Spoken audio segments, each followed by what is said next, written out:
আসসালামু আলাইকুম ভাইয়া। আশা করি আপনি ভালো আছেন। আজকে আমি যে ঘটনাটি বলবো সেটা আমার নিজের সাথে ঘটে যাওয়া একটি ঘটনা। আমি আমার নাম এবং ঠিকানা গোপন রেখে ঘটনাটি শেয়ার করতে চাই। আমি কি কারণে নাম এবং ঠিকানা গোপন রেখেছি ঘটনা শুনলে আপনারা বুঝতে পারবেন। আমার বয়স 13। যৌনতা বিষয়ে তখন কিছু কিছু বুঝি আমি। এই কয়েক মাস আগে আমার প্রথম পিরিয়ড হয়েছে। সেদিন রাতে খাওয়া দাওয়া করে নিজের রুমে ঘুমাচ্ছিলাম। মধ্যরাতে নিজের শরীরের ভিতর কেমন যেন একটা উষ্ণতা অনুভব করে। এমন অনুভূতি আমার জীবনে এই প্রথম। ঘুম থেকে জেগে আমার শরীরে একটা পরিবর্তন দেখতে পাই। সেই সাথে আমার সম্পূর্ণ শরীর ঘেমে একাকার হয়ে গিয়েছে। বান্ধবীদের থেকে শুনেছিলাম স্বপ্নদোষ বলতে একটা বিষয় আছে, তাই ভেবেছি হয়তো আমার স্বপ্নদোষ হয়েছে। সেই জন্য এই বিষয়টিকে স্বাভাবিকভাবেই নিয়েছিলাম। দ্বিতীয় দিন একই অনুভূতি। এভাবে কয়েক দিন কেটে গেল। এক রাতে সেই একই অনুভূতি, তবে আমার কানের কাছে একটা নিঃশ্বাস পাই, কিন্তু চোখ মেলে কাউকে দেখতে পাই না। স্বপ্নদোষ ভেবে সবকিছু স্বাভাবিক মনে করে ঘুমিয়ে পড়ি। সামনে পরীক্ষা থাকায় ভেবেছি আজ সারা রাত বই পড়ব। টেবিলে বসে পড়তে বসেছিলাম। ঘরের সবাই ঘুমাচ্ছে। তখন আমাদের গ্রামে বিদ্যুৎ ছিল না। হ্যারিকেন জ্বালিয়ে বই পড়তে হতো। তখন রাত আনুমানিক 1:30 হবে। আমি টেবিলে পড়ছিলাম। হঠাৎ দেখতে পাই জানালায় দুটি চোখ জলজল করে আমার দিকে তাকিয়ে আছে। আমি চোখের ভুল ভেবে চোখ ডলা দিয়ে আবার সেদিকে তাকাই, কিন্তু তখন কিছুই দেখতে পাই না। ভেবেছি হয়তো চোখে ঘুম, সেই জন্য ভুলভাল দেখেছি। কিছুক্ষণ পর জানালা দিয়ে দেখতে পাই বাহিরে কে যেন হাঁটাহাঁটি করছে, কিন্তু আমাদের ঘর থেকে তো কেউই বের হয়নি। ঘর থেকে কেউ বের হলে দরজা খোলার শব্দ হবে। আমি ভেবেছি হয়তো চোর এসেছে, তাই একবার জানালার কাছে গিয়ে বাইরে দেখতে চাই যে কে হাঁটাহাঁটি করছে। আমি দেখতে পাই বাইরে একজন মানুষ হাঁটাহাঁটি করছে, তবে মানুষটির চোখ দুটি যেন কোনো বাতি। লোকটি আমার দিকে ঘুরে তাকায়। তার চোখ দুটো দেখে আমি ভয়ে জানালা বন্ধ করে দিয়ে ঘুমিয়ে পড়ি। ঘুমিয়ে পড়ার কিছুক্ষণ পরে আবার সেই অনুভূতি, তবে এখন মনে হচ্ছে সত্যি কে যেন আমার শরীরের উপরে উঠে আছে। তার গরম নিঃশ্বাস আমার ঘাড়ে এসে লাগছে। আমি সাথে সাথে চোখ খুলি। এরপর আমি যা দেখতে পাই তার কোনোদিন আমি দেখতে চাই না। দেখতে পাই বাইরের সেই লোকটি আমার শরীরের উপরে উঠে আমাকে উলঙ্গ করে বাজে কাজ করছে। আমি চিৎকার দিতে চাই, কিন্তু আমার মুখ থেকে শব্দ বের হচ্ছিল না। লোকটির চেহারাটা কত ভয়ঙ্কর ছিল তা লিখে বা বলে বোঝানো যাবে না। আমি ছোটবেলা থেকেই মক্তবে যাই।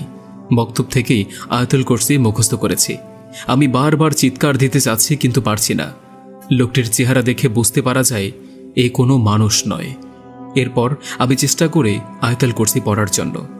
অনেক কষ্টে আয়াতুল কুরসি প্রথম থেকে আল্লাহু লা ইলাহা ইল্লা হুয়াল হাইয়ুল কাইয়ুম পড়ার সাথে সাথে লোকটি আমাকে ছেড়ে দিয়ে একটি আগুনের দলা হয়ে জানালা দিয়ে বের হয়ে চলে যায়। এর আগে যতদিন আমার সাথে এই ঘটনা ঘটেছে, ঘুম থেকে উঠে আমার কাপড় ঠিকঠাক পেয়েছি, কিন্তু আজকে আমি আমার শরীরের কোনো কাপড়ই পাইনি। কোনো মতে কাপড় ঠিক করে চিৎকার দিয়ে মাকে ডাকি। বাবা এবং মা দুজনেই দৌড়ে আসে। বাবা থাকায় তখন কিছুই বলিনি তাদেরকে। এরপর মাকে আমার সাথে থাকতে বলি। বাবা চলে যাওয়ার পর মায়ের কাছে সব কিছু খুলে বলি। মা শুনে ভয় পেয়ে যায় এবং পরদিন বাবাকে সব কিছু বলে। বাবা নাকি মাকে বলেছিল এগুলো কিছুই না, ও ভুল দেখেছে। বয়সন্ধিকালে এরকম স্বপ্ন দেখে ছেলেমেয়েরা। তবুও মা মানতে রাজি হয় না। মা চাচ্ছিল সেদিনই আমাকে কোনো হুজুরের কাছে নিয়ে যাবে, কিন্তু বাবার কারণে পারেনি। পরদিন রাত 12টার ভেতরে পড়া শেষ করে জানালা বন্ধ করে ঘুমিয়ে পড়ি। কিন্তু আমার মা রুমের বাহির থেকে আমাকে পাহারা দিচ্ছিল, কি হয় সেটা দেখার জন্য।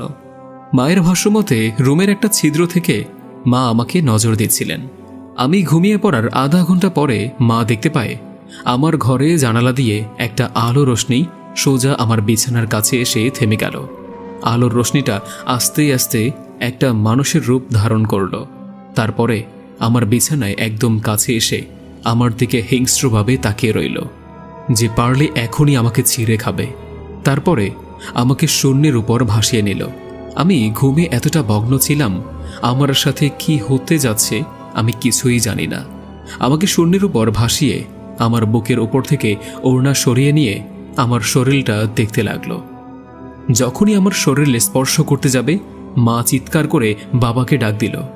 তখনই অবয়বটা খুব অগ্নি দৃষ্টিতে মায়ের দিকে তাকায়। তারপর একটা আগুনের গোলা হয়ে জানালা দিয়ে বাহিরে চলে গেল। মায়ের চিৎকার শুনে বাবা তাড়াতাড়ি করে আমার রুমের কাছে এসে দেখে মা অজ্ঞান হয়ে পড়ে আছে। তখন ওই রাতে আর কিছুই হয়নি। সকালবেলা মা বাবাকে সব বলে আমার সাথে রাতে কি হয়েছিল। বাবা বলল, তবে তো হুজুর দেখাতেই হবে। আমাদের মসজিদের ইমামকে আসরের নামাজের পর নিয়ে আসব, আর তোমার মেয়েকে জিজ্ঞাসা করো কালকে রাতে এত কিছু হয়ে গিয়েছে, ও কিছু জানে কিনা। মা আমাকে এসে জিজ্ঞাসা করল, কিন্তু ওই রাতের কথা আমি মাকে কিছুই বলতে পারলাম না। যথারীতি ইমাম সাহেব বাড়িতে আসলো আর চারদিকে তাকিয়ে বলতে লাগলো, হায় আল্লাহ, এটা আমি কি দেখতেছি? ওই বাড়িতে খারাপ জিনের নজর লেগেছে, স্বয়ং ইবলিস জিনের সর্দারের। আমাকে মাফ করবেন, আমি আপনার মেয়েকে এই বিষয়ে কোনো সাহায্য করতে পারবো না। ইমাম সাহেব তাড়াতাড়ি বাড়ি থেকে বের হয়ে যেতে লাগলো আর বলল, অতি তাড়াতাড়ি ভালো কোনো হুজুরকে দেখান, নয়তো অনেক খারাপ কিছু হয়ে যাবে। মা বাড়ির উঠানে বসে পড়ল। বাবার চোখে মুখে চিন্তার ভাব পড়ে গেল। বিকেল গড়িয়ে রাত হলো। রাতে খাওয়া দাওয়া করে মা বাবার সাথে একই বিছানায় ঘুমিয়ে পড়লাম। তখন রাতে সেই অবয়বটা আমার স্বপ্নে এসে আমাকে বলল, সে আমাকে নিয়ে যাবে আমার 18 বছর বয়স হলে, আর এত সময় আমাকে ভোগ করবে। আরও বলল, তার মানব সন্তানের দেহ ভোগ করতে ভালো লাগে, আর এই কথা আমার বাবা মাকে বললে তাদের অনেক বিপদ হবে। আমার যখন ঘুম ভেঙে যায় তখন ভোরের আজান শোনা যায়। আমি ঘুম থেকে উঠে অজু করে নামাজ পড়তে বসলাম। আল্লাহর কাছে সাহায্য চাইতে লাগলাম, এই অভিশাপ থেকে যেন মুক্তি পাই। কাজের বিরতির সময় তার মহাজনকে সব কিছু খুলে বলে আমার বিষয়ে। আমি যখন ছোট ছিলাম বাবার সাথে প্রায় তার কাজের সাইটে যেতাম। মহাজন আমাকে তার মেয়ের মতো করেই ভালোবাসত। মহাজন সব কিছু শুনে কিছুক্ষণ চিন্তা করে বলল, আমার পরিচিত একজন হুজুর আছে, তার সাথে দেখা করতে হবে। তাই বাবাকে মহাজন সেই হুজুরের ঠিকানা আর ফোন নাম্বার দিয়ে দেয় আর বলল, তুমি এখন বাড়ি যাও, তোমার মেয়েকে সময় দাও। এই বলে বাবাকে কিছু টাকা আর 7 দিনের ছুটি দিয়ে দেয়। মহাজন আরও বলল, ওই হুজুর আমার খুব পরিচিত, তুমি তার সাথে দেখা করে আমার নাম বলবে। অনেক বয়স হয়েছে তো, এখন আর মানুষের কাজ করে না, আমার কথা বললে তোমাকে কাজ করে দেবে ইনশাআল্লাহ। বাবা সেদিন বিকেলে মহাজনের কাছ থেকে ঠিকানা নিয়ে তার উদ্দেশ্যে রওনা দিল। আগেই বলে রাখি, ঠিকানা অনুযায়ী আমাদের গ্রাম থেকে 2 গ্রাম পরেই হচ্ছে হুজুরের বাড়ি। কাঁচা রাস্তা দিয়ে বাবা তার পুরনো শখের সাইকেলটা নিয়ে চলতে লাগলো পরন্ত বিকেলে। মাথার উপর তখন সূর্যটা ক্লান্ত হয়ে তার গন্তব্যে যেতে লাগলো। অনেক দূর থেকে মাগরিবের আজানের শব্দ ভেসে আসতে লাগলো। বাবা কিছু সময় পর ঠিকানা মতো হুজুরের বাড়ি পৌঁছালো। হুজুর সাহেব বাসায় আছেন? আমি খুব বিপদে পড়ে আপনার কাছে এসেছি। তখন ঘর থেকে একজন ভদ্রমহিলা বের হয়ে শান্ত গলায় বলল, হুজুর নামাজ পড়ছে, আপনি ভিতর এসে বসেন। কিছুক্ষণ বসে অপেক্ষা করার পর শান্ত সুন্দর গলায় একজন সালাম দিল, আসসালামু আলাইকুম। আপনাকে ঠিক চিনলাম না। ওয়ালাইকুম আসসালাম হুজুর, আগে আমাকে মহাজন আপনার কাছে পাঠিয়েছে। মহাজনের নাম বললাম। আমি খুব বিপদে পড়ে আপনার কাছে এসেছি হুজুর, আমার একমাত্র মেয়েকে বাঁচান। এই বলে কান্না করতে লাগলাম। আরে আপনি কাঁদবেন না, মানুষের হায়াত মরণ সব উপরওয়ালার ইচ্ছা, আমরা তো শুধু ওছিলা। এখানে বসেন, আপনার মেয়ের ঘটনাটা কি আমাকে একটু খুলে বলেন, কিছু লুকাবেন না, যা বলবেন। আমি প্রথম থেকে শেষ পর্যন্ত সব কিছু খুলে বললাম। হুজুর কিছু সময় মুখ গম্ভীর করে বলে উঠল, সবই বুঝলাম, আমি কালকে আপনার বাড়িতে যাব। আর হ্যাঁ, আপনি আমার কাছে এসেছেন এই কথা কোনো রকমে আপনার মেয়ে যেন জানতে না পারে, তাহলে আপনার আমার সবার বড় ক্ষতি হয়ে যাবে বলে রাখলাম। আমি হুজুরকে আশ্বাস দিয়ে বাড়ির পথে রওনা দিলাম। হাতের ঘড়িটার দিকে তাকিয়ে দেখি রাত 9:15। গ্রামের কাঁচা রাস্তা। বাবা তার ফোনের টর্চ দিয়ে সাইকেল চালাতে লাগলো। হুজুরের বাড়ি থেকে আমাদের বাড়িতে যেতে প্রথম বড় একটা পুরনো পুকুর বাজে, আর এই পুকুর নিয়ে লোকমুখে নানান ভৌতিক কথা আছে। এই পুকুর পার আমাদের গ্রামের একটা পপুলার জায়গা, সবাই এক নামে চিনে ফেলবে। পুকুরের পাড় ঘেঁষে রয়েছে অনেক পুরনো একটা জিম গাছ, আর এই জিম গাছের শিকার পুকুরের তলদেশে পৌঁছে গিয়েছে। আর দক্ষিণ দিকে রয়েছে পুরনো একটা শ্মশান ঘাট। অনেক আগেই ওই শ্মশানে লাশ পোড়াতো, আর এই পুকুরের পানি দিয়ে লাশ গোসল করাতো। বাবা সাইকেল নিয়ে পুকুরের খুব কাছাকাছি চলে এসেছে। তখন লক্ষ্য করল কেউ একজন রাস্তার মাঝ বরাবর দাঁড়িয়ে রয়েছে। বাবা লক্ষ্য করল মানুষের তুলনায় অনেক বড় হবে, আর গায়ে প্রচুর লোমগুলো বাতাসে উড়তেছে। বাবা সাইকেল নিয়ে পুকুরের খুব কাছাকাছি চলে এসেছে, আর অবয়বটা বাবাকে দেখে সাথে সাথে পিছন থেকে ঘুরে দাঁড়িয়েছে। রাগান্বিতভাবে বলল, তোদের মানব সন্তানের এত বড় সাহস হয় কিভাবে? সামান্য একজন হুজুর দিয়ে তোর মেয়ের কাছ থেকে আমাকে দূরে রাখবি? আমি স্বয়ং ইবলিস জিনের সর্দার। তোর মেয়েকে আমি ছোট থেকেই পছন্দ করে এসেছি। তোর মেয়ের বয়স যখন 5 বছর, তখন তোর ভাইয়ের ছেলের সাথে খেলা করতে করতে তোদের বাড়ির পিছনের তেঁতুল বাগানের ভিতরে চলে যায়। তখন ছিল অমাবস্যার আগের দিন। আমি তখন তেঁতুল গাছের উপর বিশ্রাম নিতেছিলাম। তখন তোর ভাইয়ের ছেলের সাথে তোর মেয়ের কথা বলার কারণে আমার বিশ্রামের সমস্যা হয়। তখন তেঁতুল বাগানের পাশের পুকুরে তোর ভাইয়ের ছেলেকে চুবিয়ে মারি আমি। তোর মেয়েকে তখনই মেরে ফেলতাম। তোর মেয়েকে আমার তখন ভালো লেগে যায়। আমি তখন থেকেই তোর মেয়েকে আজ পর্যন্ত চোখে চোখে রেখে এসেছি। আমি প্রতি রাতে তোর মেয়েকে দেখতে আসতাম। তোর মেয়ের শরীর আমাকে অনেক আকর্ষণ করে তোলে। তখন থেকেই তোর মেয়ের সাথে যৌন সম্পর্কে জড়িয়ে যাই। তোর মেয়ের 18 বছর বয়স হলে আমি স্বয়ং ইবলিস জিনের সর্দার তোর মেয়েকে নিয়ে যাব। আর তুই এখন ভাবছিস তুই হুজুরের কাছে গিয়েছিস, আমি কিভাবে জানলাম? শোন বোকা মানব, আমি স্বয়ং ইবলিস জিনের সর্দার। আমি সব মানুষের মগজের কোষে কোষে থাকি। আর তোর বাড়ি আমার অনেক পিচার সেনা আছে, যারা সব খবর আমাকে দেয়। অবয়বটা আরও বলল, বৃথা চেষ্টা করিস না, এবারের মতো তোকে ছেড়ে দিয়ে গেলাম। এই বলে বাতাসের সাথেই মিশে গেল। বাবার পুরো শরীর কাঁপতে লাগলো। এদিকে মা বাবার জন্য চিন্তা করতে লাগলো। অনেক রাত হয়েছে, বাবা এখনো বাড়ি ফিরে আসেনি। বাবা তখন প্রচণ্ড ভয় পায়, আর এক পর্যায়ে অজ্ঞান হয়ে পড়ে যায়। তখন ওই একই রাস্তায় দিয়ে আমাদের পাশের এলাকার রহিম চাচা দোকানে যেত। তার বাজারে মিষ্টির দোকান আছে, অনেক রাত পর্যন্ত বেচা কেনা করে। বাড়ি ফেরার পথে পুকুর পাড়ে মাঝ রাস্তায় বাবাকে পড়ে থাকতে দেখে তাড়াতাড়ি করে বাড়িতে নিয়ে আসে। বাবার যখন হুঁশ ফিরল তখন হুজুর বলল, হায় আল্লাহ, স্বয়ং ইবলিস জিনের সর্দার এই খবর জানল কিভাবে? হে আল্লাহ, আমাদের এই বিপদ থেকে রক্ষা করো। হুজুর বলল, আমাকে আপনাদের ঘরের একটা নির্জন রুম দেন, আর আমি ঘরে থাকা সত্ত্বে কেউ যেন ঘরে না ওঠে। হুজুর রুমে গিয়ে দরজা বন্ধ করে তার বন্ধু জিনদের স্মরণ করল। কিছুক্ষণ পর ঘরে একটা মিষ্টি গন্ধে ভরে গেল, আর কেউ একজন হুজুরকে সালাম দিয়ে বলল, হুজুর ক্ষমা করবেন, আসতে একটু দেরি হয়ে গেল। আপনাদের বলে রাখি, হুজুরের বন্ধু 4টা জিন আছে। হুজুর তাদের কোনো সময় স্মরণ করে না, আজকেই বিপদে স্মরণ করল। হুজুরের বন্ধু জিন হল জান্নান জাতির জিন এবং জিনের সর্দার। হুজুর তার বন্ধু জিনের ভেতরে জান্নান জিনের সর্দারকে ডাকল। জান্নান জিনের সর্দার বলল, হুজুর আপনি কোনো চিন্তা করবেন না, আমি এখনই এই বাড়িটা রক্ষা কবচ দিয়ে গেলাম। বাহিরের কোনো অপশক্তি এই বাড়িতে এই রক্ষা কবচ নষ্ট করে ঢুকতে পারবে না। আর এই নেন তাবিজ, এইগুলো ওদের হাতে পরিয়ে দিবেন। এই তাবিজ শরীরে থাকা সত্ত্বেও কোনো অপশক্তি ক্ষতি করতে পারবে না। আর এই ইবলিস জিনের সর্দারের অনেক ক্ষমতা, আমি ইবলিসের শক্তির সাথে পেরে উঠব না। হুজুর আপনি কোনো চিন্তা করবেন না, আমি স্বয়ং আপনার সাথে সব সময় আছি। হুজুর ঘর থেকে বের হয়ে বাবার হাতে, মায়ের হাতে আর আমার কোমরে তাবিজ দিতে বলল। হুজুর আরও বলল, আমাদের অনেক বিপদ, আপাতত এই তাবিজের জন্য আমাদের এখন কোনো বিপদ নেই, কোনোভাবেই যেন এই তাবিজ শরীর থেকে খোলা না হয়। তারপর হুজুর বলল, আল্লাহ চাইলে এর মধ্যে কোনো না কোনো একটা উপায় ঠিকই হবে ইনশাআল্লাহ। হুজুর বাবাকে ঝাড়ফু আর পানি পরা দিল, আর বলল বেশি রাত করে না বাড়ি ফিরতে। আর বাবা মাকে উদ্দেশ্য করে আরও বলল, হুজুর আপনাদের মেয়েকে কোনো সময় রাতে একলা রাখবেন না, আর 15 বছর বয়স হলে বিয়ে দিয়ে দিবেন। আপনার মেয়ের উপর স্বয়ং ইবলিস জিনের সর্দারের নজর লেগেছে। আর ওইদিকে বাবা প্রচণ্ড ভয় পাওয়ার কারণে গায়ে জ্বর আসে। হুজুর বাবাকে রেস্ট নিতে বলল, আর বলতে লাগলো, আজকে আমি চলে যাই, আপাতত কোনো ভয় পাওয়ার কারণ নেই, আমি 2 দিন পরে আবার আসব। এই বলে হুজুর তার বাসায় চলে গেল। বাবার গায়ে জ্বর।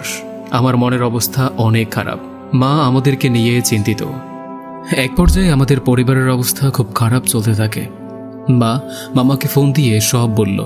মামা বলল, এত কিছু হয়ে গিয়েছে আর আমাদেরকে কেন জানাওনি? মামা বলল, তলিয়ার রাতুল মাকে তোদের বাসায় কিছুদিনের জন্য পাঠিয়ে দিই। তোরা স্বাভাবিক হলে ওরা আবার চলে আসবে, আর ওরা তোদের দেখাশোনাও করবে। আপনাদের বলে রাখি, তুলি আমার মামাতো বোন, বয়স 14 পেরিয়ে 15-তে পড়েছে। সেদিন সন্ধ্যাবেলা মামি আর আমার মামাতো বোন তুলি আমাদের বাসায় আসলো। আমাদের বাড়িতে স্বয়ং জান্নাত জিনের সর্দারের রক্ষা কবচের কারণে ইবলিস জিনের সর্দারের পিচাস সেনা প্রবেশ করতে পারে না। তারা অনেক দূর থেকে নজর লাগায়, আর হুজুর এসে আমাদের বাড়িতে রক্ষা কবচ দিয়ে গিয়েছে। এটা শোনার পর স্বয়ং ইবলিস জিনের সর্দার প্রচণ্ড রেগে যায়, আর নিজের পিচাস সেনাদের মাথা একটানে দেহ থেকে আলাদা করতে লাগলো। বাকি পিচাসরা ভয়ে ছোটাছুটি করতে লাগলো আর বলল, এই খবর আমার কাছে এত দেরি করে দেওয়ার জন্য তোদের মৃত্যু, ভয়ানক মৃত্যু দিলাম।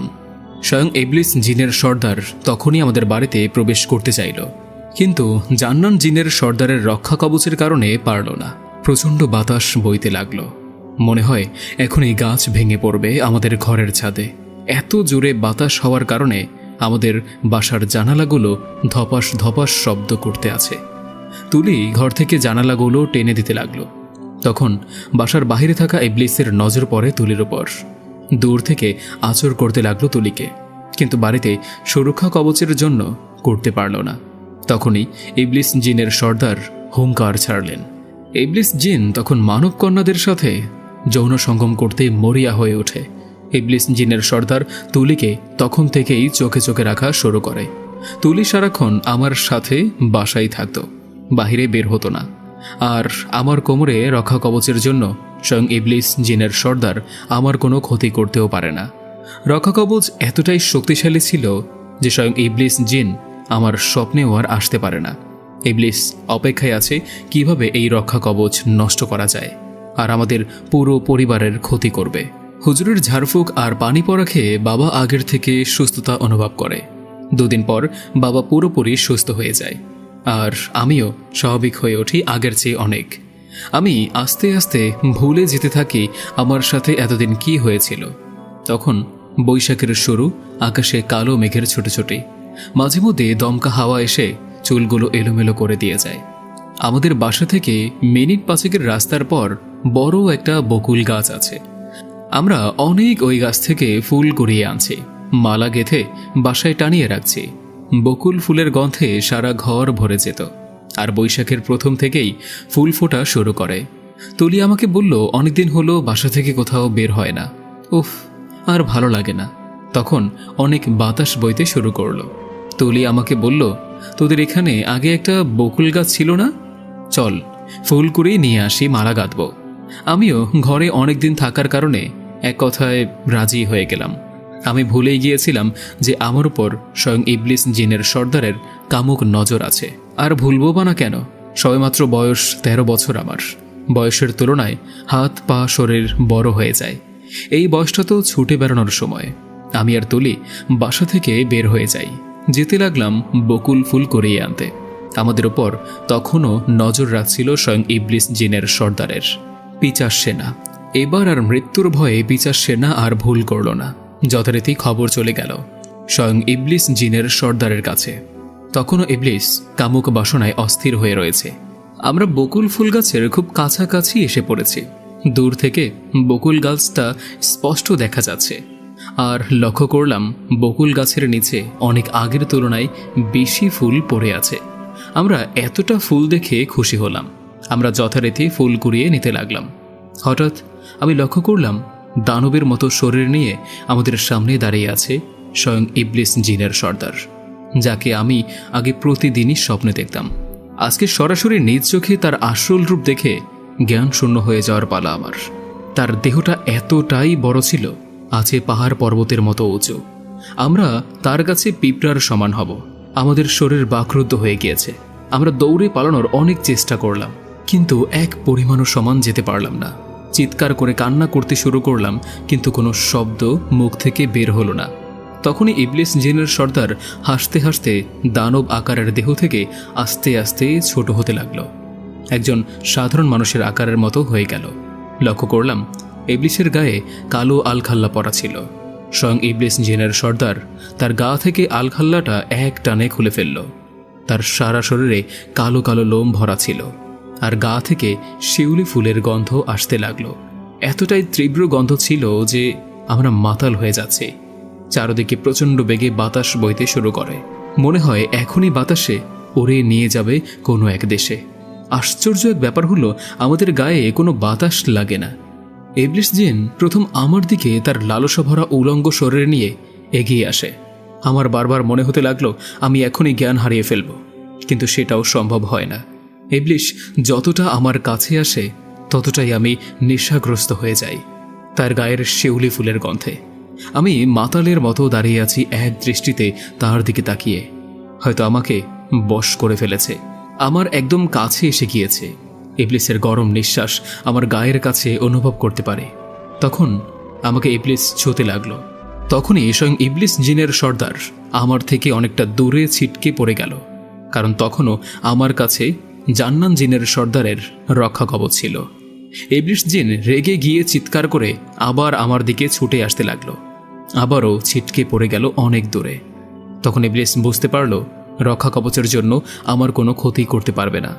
তখন ইবলিস জিনের সর্দারের চোখ যায় তুলির ওপর, আর ওইদিকে 2 দিন হয়ে গিয়েছে হুজুর আবারও আমাদের বাড়িতে আসলো। আমার কথা মাকে জিজ্ঞাসা করল।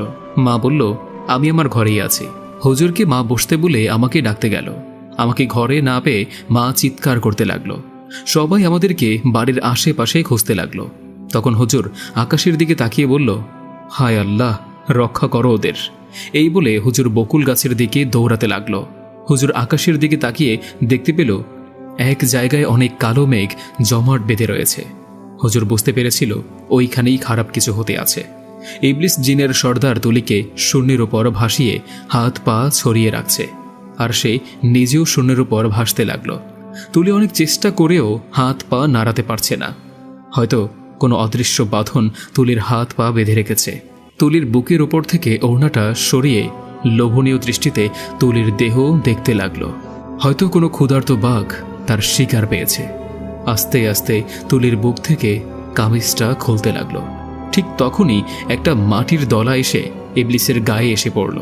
তখনই হুজুর চিৎকার করে বলতে লাগলো, আল্লাহু আকবার, আল্লাহু আকবার। মাটির দলার আঘাতে ইবলিস শয়তান খুব রাগান্বিত হয়ে পালিয়ে যায়, কারণ আমাকে আর তুলিকে খুঁজতে গ্রামের সব মানুষ এসেছিল। স্বয়ং ইবলিস জিনের সর্দার পালিয়ে যাবার সময় একটা কথা বলছিল, আমি আবার ফিরে আসবো খুব তাড়াতাড়ি। হুজুর মাটির কিছু ধুলোবালি নিয়ে কুরআনের আয়াত পড়ে ফু দিয়ে তুলির দিকে ছুঁড়ে মারে, আর তখনই আস্তে আস্তে তুলি মাটিতে পড়ে যায়। হুজুর মাটির কিছু ধুলোবালি নিয়ে হুজুর আমাদের উদ্দেশ্য করে বলে, তোমাদের কত করে বলেছি ঘর থেকে বের হবে না, আজকে আমি সময় মতো না আসলে বিপদ হয়ে যেত। মা আমাকে জড়িয়ে ধরে কান্না করতে লাগলো। তুলি মাটিতে পড়ে যাওয়ার পর অজ্ঞান হয়ে পড়ে থাকে। আমাদেরকে সবাই মিলে বাসায় নিয়ে যায়।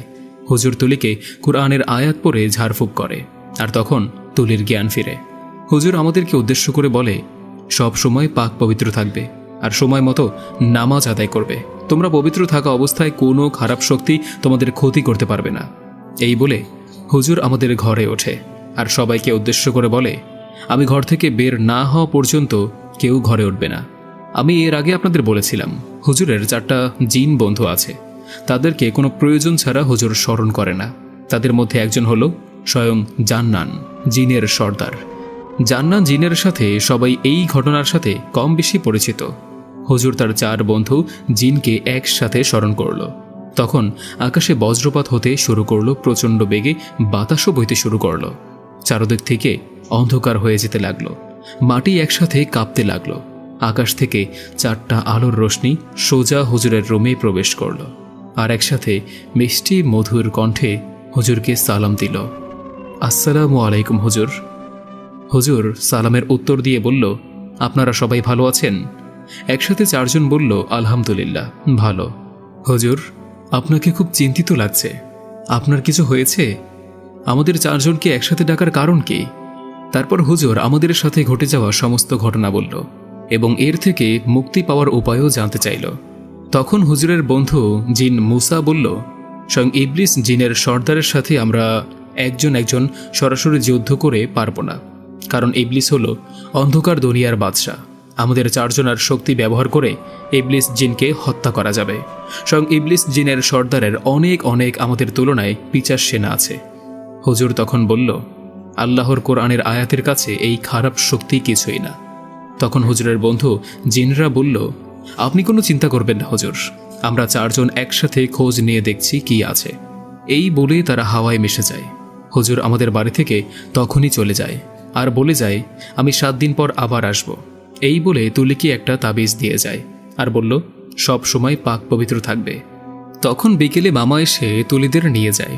তুলি বাড়িতে যাবার পর থেকে হুজুরের কথা মতো সময় মতো সালাত আদায় করে, সব সময় নিজেকে পাক পবিত্র রাখার চেষ্টা করে। এভাবেই কেটে যায় কয়েকদিন। একদিন রাতে তুলির প্রচণ্ড পেট ব্যথা করে। তুলি বুঝতে পারে তার পিরিয়ড শুরু হয়েছে। তখন রক্তপাত শুরু হয়, আর তখন তুলি নিজেকে পরিষ্কার করার জন্য একটা টিস্যু ব্যবহার করে আর রক্তমাখা টিস্যুটা জানালা দিয়ে বাহিরে ফেলে দেয়। আর তখন তার শরীর অপবিত্র হয়ে যায়। এই অবস্থায় তুলি ঘুমিয়ে যায়। তুলির মাঝরাতে ঘুম ভেঙে যায় কারো গরম নিঃশ্বাসে। তুলি অনুভব করে তার গায়ের উপর কেউ একজন শুয়ে আছে, আর গায়ে প্রচুর লোম। তুলি চিৎকার করতে লাগলো, কিন্তু তার মুখ থেকে কোনো শব্দ বের হলো না। অবয়ব জিনিসটা তুলির শরীর নিয়ে খেলা করতে লাগলো। তুলিও এক পর্যায়ে অবয়বটার কাছে হার মেনে নেয় আর এই যৌনতা উপভোগ করে। এভাবে তুলি সবসময় অপবিত্র থাকত আর প্রতি রাতে ইবলিস জিনের সাথে কামুক বাসনায় মেতে উঠত। তুলির মা বাবা লক্ষ্য করত তুলি সবসময় চুপচাপ থাকত, ঘর থেকে বের হতো না, অনেকটা আগের চেয়ে শুকিয়ে গিয়েছে। এই ব্যাপারটা তারা লক্ষ্য করল। তুলিকে জিজ্ঞেস করার পর তুলি সব কিছু এড়িয়ে যায়। স্বয়ং ইবলিস জিনের সর্দারের নজর থাকত মানব সন্তানের দেহের উপর, আর এই দেহ ভোগ করে সে তার ক্ষমতা বৃদ্ধি করত। হুজুর নামাজ পড়ে তবজি গুনতে লাগল। তখন মিষ্টি মধুর কণ্ঠে চারজন একসাথে সালাম দিল। হুজুর সালামের উত্তর দিয়ে বলল, খবর আনতে এত দেরি কেন? তখন হুজুরের বন্ধু জিনরা বলল, হুজুর অনেক কষ্ট করে স্বয়ং ইবলিস জিনের সর্দারের খোঁজ খবর নিয়ে আসলাম তার অন্ধকার রাজ্য থেকে, তাই আসতে দেরি হলো। হুজুর বলল, ও আচ্ছা, তা কি খবর এনেছ? সবকিছু আমাকে খুলে বলো। বলতে শুরু করলো হুজুরের বন্ধু জিনরা। হুজুর বলল, ও আচ্ছা হুজুর, আজ থেকে 7 দিন আগেই আপনার সাথে কথা বলে স্বয়ং ইবলিস জিনের খোঁজ নিতে আমরা বেরিয়ে পড়ি। যখন মাঝপথে ইবলিস জিনের পিচাস সেনাদের সঙ্গে দেখা হয়, তাদেরকে ধরে ধরে হাত পা ছিঁড়ে ফেলতে লাগলাম। সব কয়টাকে জাহান্নামে পাঠিয়ে দিলাম, আর সবশেষে একটা পিচাসকে জীবিত রাখলাম। আর স্বয়ং ইবলিস জিনের সর্দারের কথা জিজ্ঞেস করতে লাগলাম। অনেক জিজ্ঞাসা করার পরেও বলতে চায় না ইবলিস জিন কোথায় আছে। তখন জান্নান রেগে গিয়ে এক টান দিয়ে পিচাসের হাত ছিঁড়ে ফেলে। তখন পিচাসটা মৃত্যুর ভয়ে বলে দেয়, স্বয়ং ইবলিস জিনের সর্দার পাতালপুরীতে আছে। এটা বলার সাথে সাথে জান্নান এক টানে দেহ থেকে মাথাটা আলাদা করে পিচাসটাকে জাহান্নামে পাঠিয়ে দেয়। আমরা 4 জন মিলে পাতালপুরীতে চলে যাই ইবলিস জিনের সন্ধানে।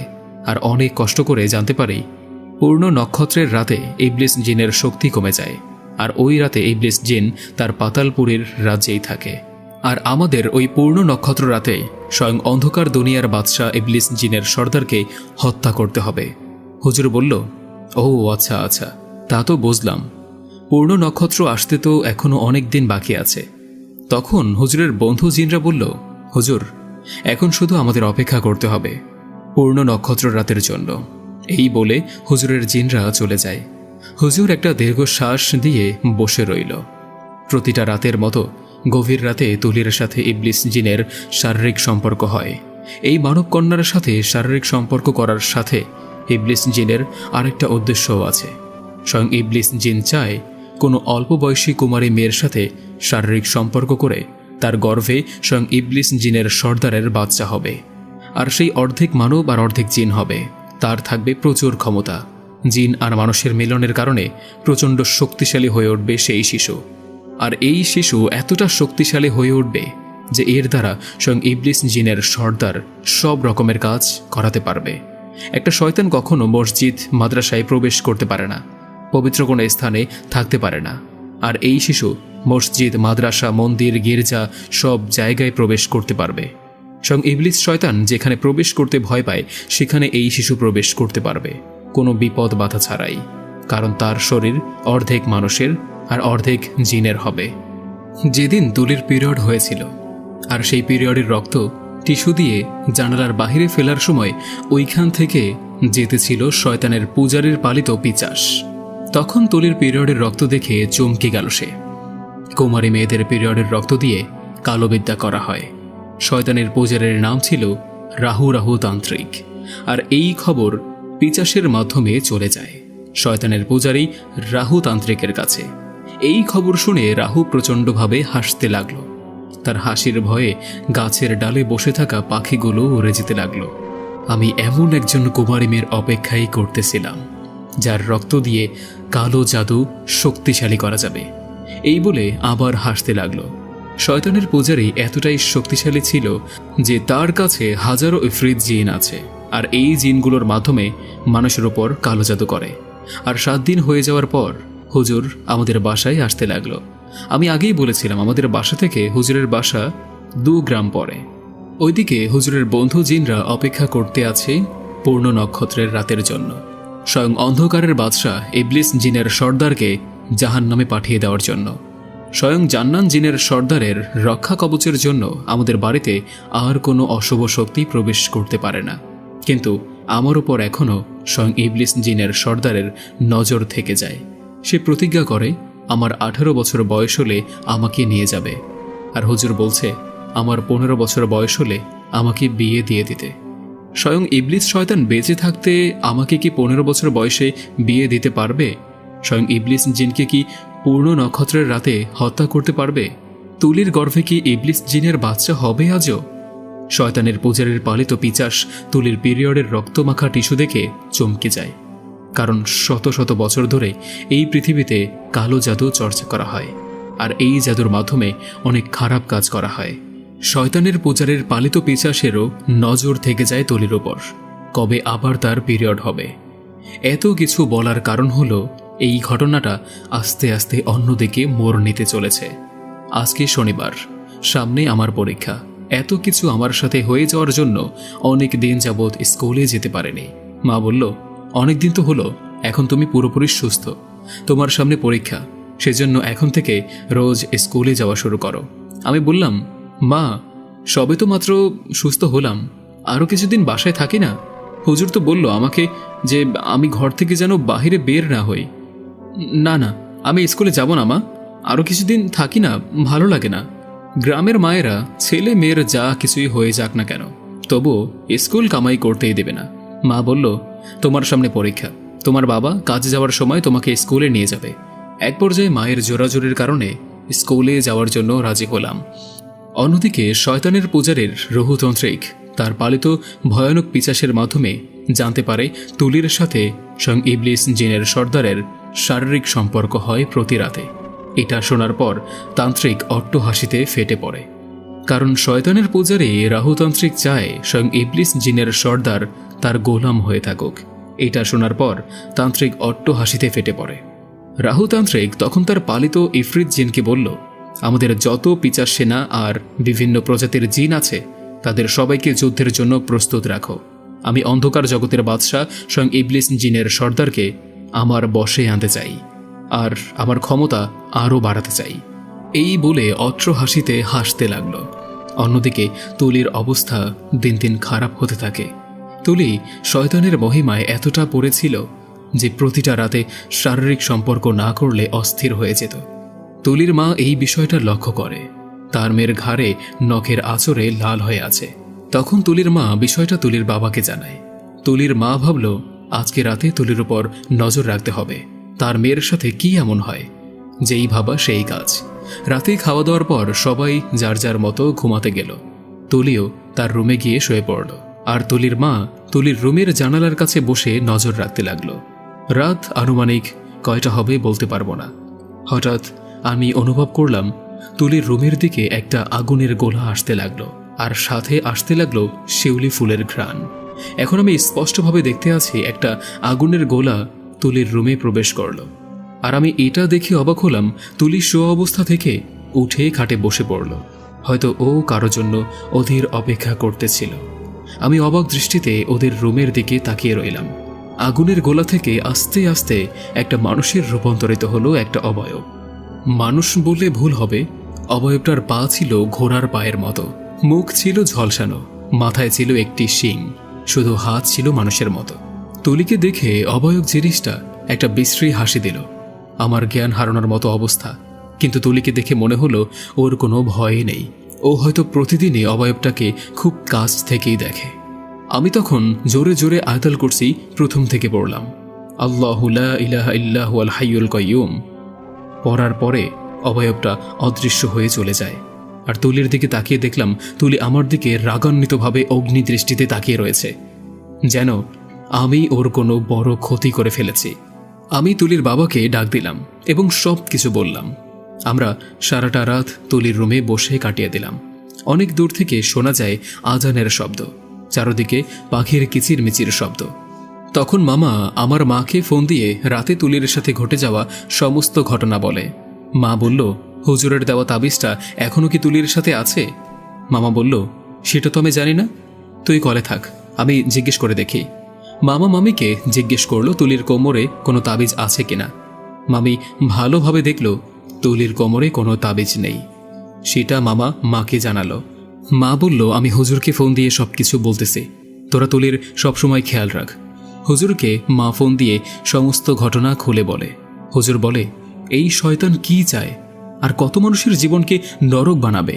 আমি কালকে তুলিদের বাসায় যাব, আল্লাহ চাইলে সব ঠিক হয়ে যাবে। আমি আগেই বলেছিলাম, শয়তানের পূজারী রাহুতান্ত্রিকের পালিত পিচাস সব সময় তুলিকে নজরে রাখত আর সমস্ত কথা তান্ত্রিককে জানিয়ে দিত।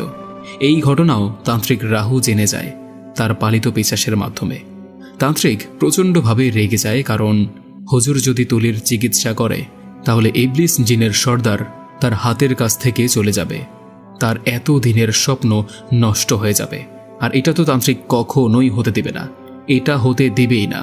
তাই রাতে শয়তানের পূজারী রাহুতান্ত্রিক স্বয়ং হুজুরের স্বপ্নে এসে বলে, হুজুর, আপনি কালকে তুলির চিকিৎসা করতে যাবেন না, আর যদি যান অকালে আমার হাতে মারা পড়বেন। এই বলে অট্র হাসিতে ফেটে পড়ে। হুজুরের স্বপ্নটা দেখার পরেই ঘুম ভেঙে যায় গভীর রাতে।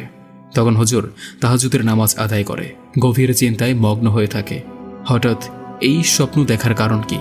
কে এই তান্ত্রিক? আর তুলির সাথে এই তান্ত্রিকের সম্পর্ক কি? আমাকে কেন তান্ত্রিক তুলির চিকিৎসা করতে বারণ করল? তখন হুজুর এই বিষয় নিয়ে ভাবতে লাগল। হুজুর কোনো কারণ খুঁজে না পেয়ে তার বন্ধু জিন মুসাকে স্মরণ করে। অনেকক্ষণ মুসাকে স্মরণ করার পর যখন মুসা আসছিল না, তখন হুজুর খুব চিন্তিত হয়ে পড়ে। এরকম তো কখনো হয়নি, স্মরণ করার সাথে সাথে আগে তো মুসাই সবার আগে উপস্থিত থাকতো। এদিকে আমি অনেকদিন পর স্কুলে যাওয়ার পরে আমার বন্ধুরা আমাকে দেখে খুব খুশি হয়, আর তারা সবাই জিজ্ঞাসা করতে লাগলো আমি এতদিন স্কুলে কেন আসেনি। যখন আমি ওদেরকে সব কিছু খুলে বলি আর এটাও বলি যে ওদের স্বয়ং জান্নান জিনের সর্দারের দেওয়া তাবিজের জন্য আর কোনো বিপদ হয় না, সবাই এই কথা শুনে হাসতে লাগলো আর বলল, জান্নান আবার কোথাকার জিনের সর্দার? জান্নান ছেলে না মেয়ে? আবার ইবলিস জিনের সর্দার তোকে 18 বছর বয়সে নিয়ে যাবে কেন রে ভাই? তোকে নিয়ে কি তারা রাজ্যের রানী বানাবে? এই বলে সবাই আমার দিকে তাকিয়ে হাসতে লাগলো। আর কি যেন বলছিলি? স্বয়ং জান্নান জিনের সর্দার তোকে তাবিজ দিয়েছে? আচ্ছা দেখি তো জিনের দেওয়া তাবিজ কিরকম হয়।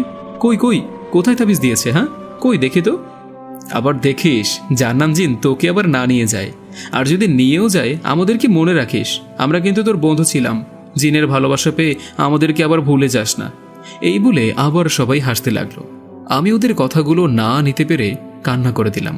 আমি তো ওদের মিথ্যা কিছু বলিনি, আমার সাথে যেগুলো হয়েছে সবই তো সত্যি বলছি। আমার মায়ের ওপর খুব রাগ হলো। আমি স্কুলে না যাওয়া সত্ত্বেও আমাকে জোর করে পাঠানো হলো। রাতে হুজুর তার রুমে বসে রইল আর রাতের স্বপ্নের কথা ভাবতে লাগলো। তখন তার ঘরে মিষ্টি একটা গন্ধ আসতে লাগলো। হুজুর বুঝতে পারল মুসা আসতেছে। মুসা এসে হুজুরকে সালাম দিয়ে বলল, ক্ষমা করবেন হে আমার বন্ধু, আমি আসতে বিলম্ব করে ফেলেছি, কারণ আমাদের রাজ্যে ইবলিস জিনের সর্দারের পিচাস সেনারা আক্রমণ করে। কারণটা হয়তো আপনি ভালোভাবেই জানেন। আমাদের অনেক জিন সেনা মারা যায় জান্নান না থাকলে হয়তো এই পৃথিবী থেকে আমাদের বংশ বিস্তার মুছেই ফেলত। ইবলিসের পিছার সেনারা কোনো যুদ্ধের সংকেত ছাড়াই হঠাৎ আক্রমণ করে। এই হঠাৎ আক্রমণের কারণে আমরা কিছু বুঝে ওঠার আগেই নিমেষেই ছড়িয়ে ছিটিয়ে পড়ে ইবলিসের পিছার সেনারা। আমাদের রাজ্যে আক্রমণের খবর পেয়ে জান্নান জিনের সর্দার ছুটে আসে তার বিশাল জিন সেনা নিয়ে। এই বলে মুসা কাঁদতে লাগলো। হঠাৎ মুসার কান্না দেখে হুজুর অবাক হয়ে গেল, কারণ মুসা জিনকে হুজুর কখনো কাঁদতেই দেখেননি। হুজুর জিজ্ঞাসা করল, আপনি কাঁদতে আছেন কেন তখন থেকে?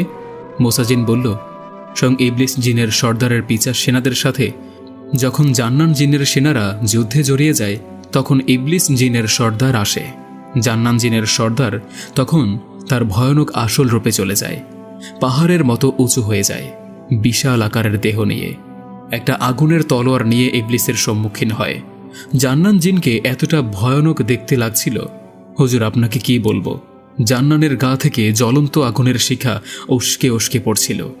ইবলিস আর জান্নানের সাথে ভয়ানক যুদ্ধ হয়। আমিও জান্নান জিনকে সঙ্গ দিয়ে যুদ্ধে জড়িয়ে যাই। হুজুর কি বলবো, ভয়াবহ যুদ্ধ। ইবলিস আমাকে এক ফাঁকে ধরে একটা থাপ্পড় মারে, আমি অনেক দূরে ছিটকে যাই। এটা থেকে জান্নান প্রচুর রেগে যায়। আমি ছিটকে পড়ার সময় ইবলিসের পিছার সেনাদের ভিতরে পড়ে যাই।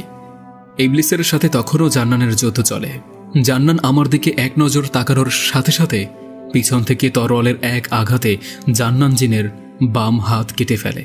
পালিয়ে যায় ইবলিস জিনের সর্দার। এই বলে মুসা কাঁদতেছে। হুজুর বলতে শুরু করল, হায় আল্লাহ, এটা আমি কি শুনলাম? আমার প্রিয় বন্ধু জান্নানের এত বড় বিপদ হলো আর আমি তার জন্য কিছুই করতে পারলাম না।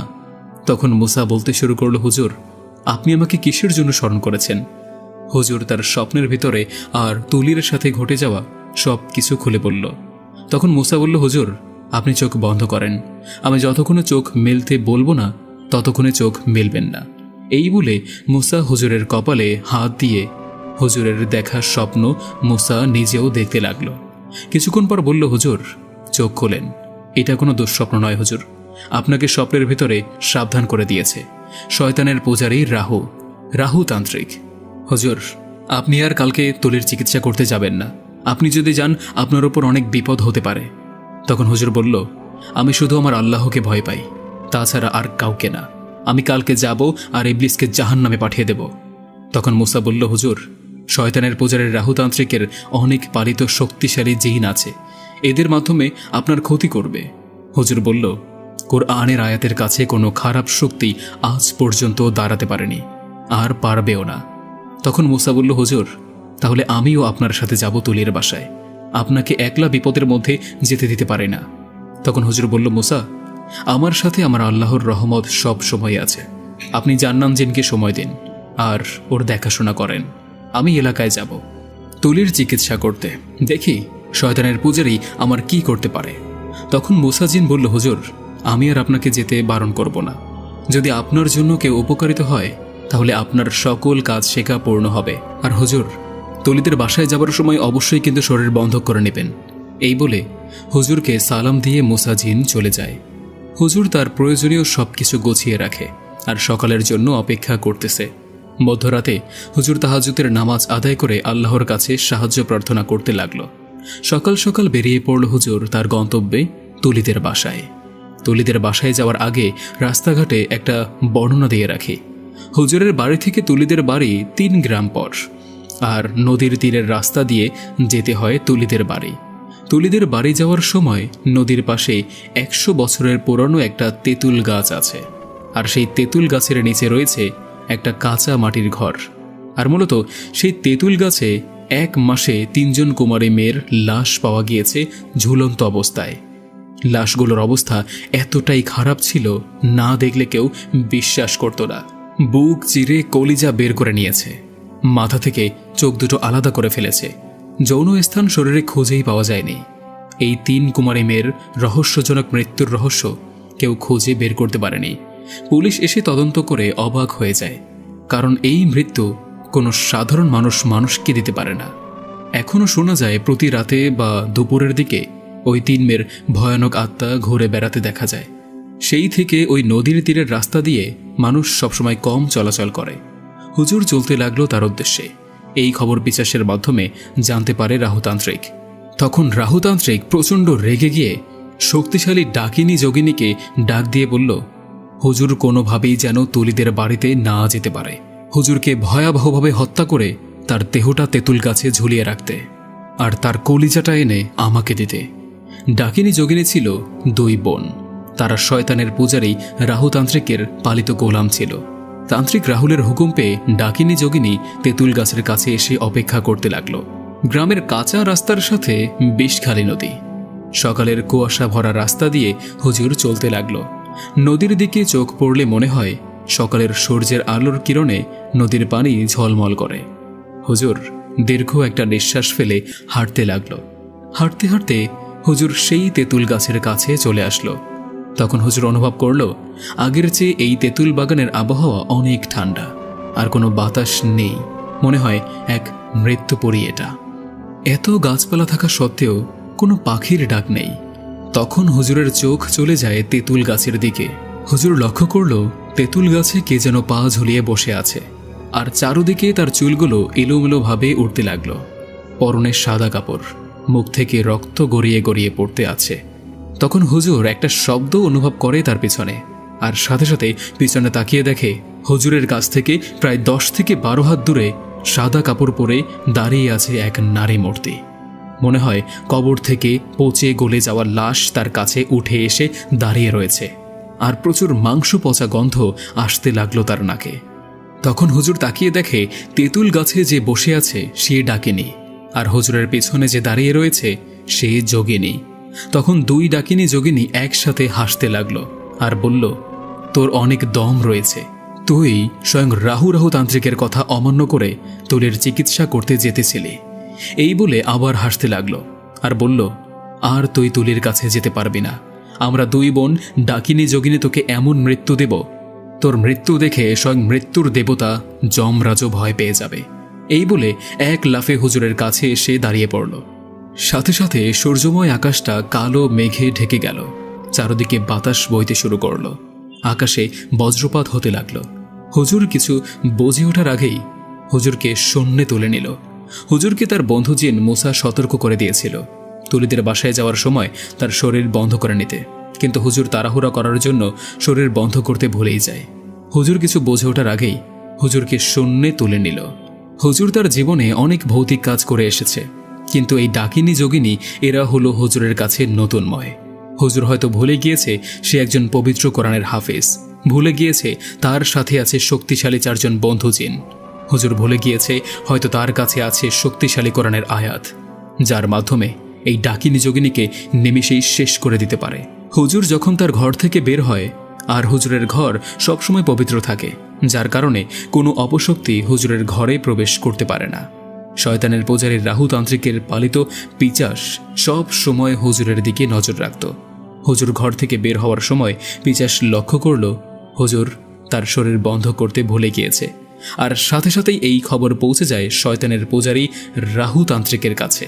তান্ত্রিক এই খবর শুনে এতটাই খুশি হয়েছে যা শোনা যায় দীর্ঘ 60 বছরে এমন খুশি তাকে কখনো হতে দেখা যায়নি। তান্ত্রিক তখন এফরিত জিনকে বলল হুজুরের ব্রেন ওয়াশ করে দিতে, এবং হুজুর কি কাজের জন্য যেতে আছে সেটাও তিনি যেন ভুলে যায়। আর তখন এফরিত সরাসরি হুজুরের সামনে না যেয়ে সূর্যের কিরণের সাথে মিশে যায়। আমি প্রথমে বলেছিলাম হুজুর বিষখালী নদীর তীরের রাস্তা দিয়েই যেতে লাগলো, আর নদীর পানির দিকে তাকিয়ে দেখল সূর্যের কিরণের পানি ঝলমল করে। আর এই তাকানোটাই ছিল হুজুরের সবচেয়ে বড় একটা ভুল। হুজুর তাকানোর কয়েক মুহূর্তের সাথে সাথে হুজুরের স্মৃতিশক্তি ভুলতে শুরু করে। এফরিত চাইলে তখনই হুজুরকে মেরে ফেলতে পারত, কিন্তু হুজুরকে মেরে ফেলার আদেশ দিয়েছিল তান্ত্রিক রাহু ডাকিনী যোগিনীকে। হুজুরকে শূন্যের ওপর ভাসিয়ে নিল, তারপর এক টানে হুজুরের গা থেকে পাঞ্জাবিটা ছিঁড়ে নিল। হুজুরের হুঁশ থাকতেও হুজুর নিরুপায়। ডাকিনী যোগিনী বলল, তোকে মেরে ফেলার আগে তোর সাথে আমরা 2 বোন শারীরিক সম্পর্ক করব। তুই হয়তো জানিস না, এই তেঁতুল গাছে যে 3 জন কুমারী মেয়ের ঝুলন্ত লাশ পাওয়া গিয়েছে, তাদের সাথে ইফরিত জিন যৌন মিলন করে তাদের হত্যা করে কলিজা খেয়ে ফেলেছে, আর তাদের যৌন স্থান শরীর থেকে আলাদা করে ইফরিত নিয়ে যায় শয়তানের পূজারী রাহুতান্ত্রিকের কাছে। তান্ত্রিক ওই কুমারী মেয়েদের যৌনে দিয়ে কালো জাদুর নকশা আঁকে। এবং ওই যৌনির মাধ্যমে স্বয়ং ইবলিস জিনের সর্দারকে বশে আনতে পারবে। তার জন্য তাকে আরও ৯৭ জন মেয়ের কুমারী যৌনির প্রয়োজন হবে। এই বলে ডাকিনী যোগিনী একসাথে হাসতে লাগলো। ডাকিনী যোগিনী একসাথে হুজুরের শরীরটা দেখতে লাগলো উজ্জ্বল চোখে। কিছু সময় পর তারা হুজুরের সাথে শারীরিক সম্পর্কে মেতে ওঠে। এভাবে কয়েক ঘন্টা কেটে যায়। ডাকিনী যোগিনীর শারীরিক সম্পর্ক করা শেষ হয় এক পর্যায়ে। তারপর হুজুরের নগ্ন শরীর থেকে হ্যাচকা একটা টান দিয়ে তার ডান হাত শরীর থেকে আলাদা করে ফেলে, তারপর তার বাম হাত। তারপর হুজুরের মাথা থেকে ডাকিনী তার ধারালো নখের মাধ্যমে হুজুরের চোখ দুটো বের করে নিয়ে ডাকিনী যোগিনী চিবিয়ে খেতে লাগলো। তার মুখ থেকে রক্ত বেয়ে বেয়ে পড়তে লাগলো। হুজুর মৃত্যুর যন্ত্রণায় ছটফট করতে লাগলো। যোগিনী হুজুরের মাথা তার বুকের সাথে মিশিয়ে এক চাপে আলাদা করে দেয় শরীর থেকে, আর মাথার মগজ দৈবন খুব তৃপ্তি সহকারে খেতে লাগলো। শয়তানের পূজারী রাহুতান্ত্রিকের কথা মতো হুজুরের কলিজাটা বুক থেকে ছিঁড়ে বের করে নিয়ে গেল রাহুতান্ত্রিকের কাছে। রাহুতান্ত্রিক হুজুরের কলিজা এক হাত দিয়ে উঁচু করে দাঁড়িয়ে হাসতে লাগলো আর বলল, আমার আর স্বয়ং ইবলিস জিনের সদাগরের মাঝে যেই চলে আসবে তাকে ঠিক এই রকম ভয়ানক মৃত্যুই দেব। এই বলে অট্র হাসিতে হাসতে লাগলো। কি ভাবছেন, হুজুরের মৃত্যুর পর ঘটনা এখানেই শেষ? আরে না ভাই, ঘটনা এখান থেকেই মূলত শুরু। ফিরে যায় আজ থেকে ৫৫ বছর পিছনে। আমাদেরও আরও ৫টা গ্রামের মতো আমাদেরও সুন্দর একটা গ্রাম রয়েছে। আর আমাদের গ্রামটা ছিল সাজানো গোছানো। আমরা গ্রামের সব মানুষ একত্রে চলতাম। গ্রামের মানুষ দরিদ্র হলেও তারা সারাদিন কাজ করে বেড়াতো। আমার বাবারা বংশগতভাবেই ছোটখাটো জমিদার ছিল। আমার বাবাকে সবাই সম্মান করত। আমাদের গ্রামের অনেক নামডাক থাকার কারণে পার্শ্ববর্তী অনেক এলাকার মানুষ আমার বাবাকে চিনত এবং অনেক সম্মানও করত। আমাদের জমিতে অনেক দূর দূরান্ত গ্রাম থেকে মানুষ কাজ করতে আসত। আমার দাদা ছিল একজন হুজুর, তবে অনেক ভালো মনের মানুষ ছিল। আমার দাদার নাম ছিল রহিম। রহিম দাদা ছোটখাটো জমিদার থাকা সত্ত্বেও তাকে কেউ জমিদার বলতো না, তাকে সম্মান দিয়ে রহিম হুজুর বলে ডাকত। সাজানো গোছানো গ্রামে একদিন নেমে আসে কালো অন্ধকার। আমার দাদা আর বাবা তাদের রুমে বসে একসাথে কথা বলছিল। তখন গ্রামের একজন মহিলা এসে আমার দাদাকে উদ্দেশ্য করে বলল, হুজুর, কালকে রাত থেকে আমার ১৩ বছরের মেয়ে বৃষ্টিকে খুঁজে পাওয়া যাচ্ছে না। রাতে খাওয়া দাওয়া করে ঘুমিয়ে পড়েছে। সকালবেলা ঘুম থেকে উঠে বৃষ্টিকে অনেকবার ডাকতে লাগলাম। বৃষ্টির কোনো সারা শব্দ না পেয়ে বৃষ্টির বাপকে ডাক দিই। বৃষ্টির বাপ এসে দরজা ভেঙে ভিতরে ঢুকে কোথাও বৃষ্টিকে দেখতে পায় না। বৃষ্টির শোয়ার রুম তো বন্ধ ছিল। আর ঘর থেকে কিভাবে কি হয়ে গেল কিছুই বুঝতে পারছি না। গ্রামের সব জায়গা খুঁজলাম, কোথাও পেলাম না। হুজুর, আমার ১৩ বছরের মেয়েটা কোথায় চলে গেল? এই বলে বৃষ্টির মা কান্না করতে লাগলো আর বলল, হুজুর, আপনি আমার মেয়েকে খুঁজে বের করে দিন। এইভাবে ২ দিন ৩ দিন পর পর গ্রাম থেকে ১৩ বছরের মেয়ে ঘর থেকে উধাও হয়ে যেতে লাগলো। সুন্দর সাজানো গোছানো গ্রামে আতঙ্ক ছড়িয়ে পড়ল। আমাদের নিজেদের জমির পাশাপাশি আমাদের দেশি গরুর ফার্ম ছিল। আর এই ফার্মের সমস্ত গরু দেখার জন্য ২ জন রাখাল রাখা ছিল। প্রতিদিনের মতো গরু মাঠে নেওয়া হয় ঘাস খাওয়ানোর জন্য। তখন সন্ধ্যা হয়ে যাওয়ার জন্য গরুগুলো একত্রে ফার্মে নিয়ে যাওয়ার জন্য রাখালরা চলল। তখন একজন রাখাল লক্ষ্য করল এতগুলো গরুর ভিতরে কালো বড় গরুটা দেখা যায় না। তখন ওই রাখাল ভাবল হয়তো আশেপাশে কোথাও ঘাস খেতে গিয়েছে। তখন অন্য একজন রাখালকে বলল, ভাই, তুমি গরুগুলোকে নিয়ে চলে যাও, সন্ধ্যা নেমে এসেছে। আমি হারিয়ে যাওয়া গরুটাকে খুঁজে নিয়ে আসব, হয়তো আশেপাশে কোথাও আছে। আর অন্য রাখাল গরু নিয়ে চলতে লাগলো ফার্মের দিকে। আর অন্য একজন রাখাল গরু খুঁজতে আছে। সন্ধ্যা ঘনিয়ে অন্ধকার নেমে আসলো। তারপরেও গরু খুঁজতেই লাগলো রাখাল। গরু খুঁজতে খুঁজতে রাখাল ঘন এক বাঁশ বাগানের কাছে এসে পড়ল। অন্ধকার হলো, চাঁদের আলোতে স্পষ্টভাবে দেখা যায় কিছু একটা। বাঁশ বাগানের ভিতর কি যেন লড়াচড়া করে, আর মৃদু বাতাসে বাঁশগুলো দুলতে লাগলো। বাঁশ বাগানের পশ্চিম দিকে পুরনো একটা বটগাছ আছে।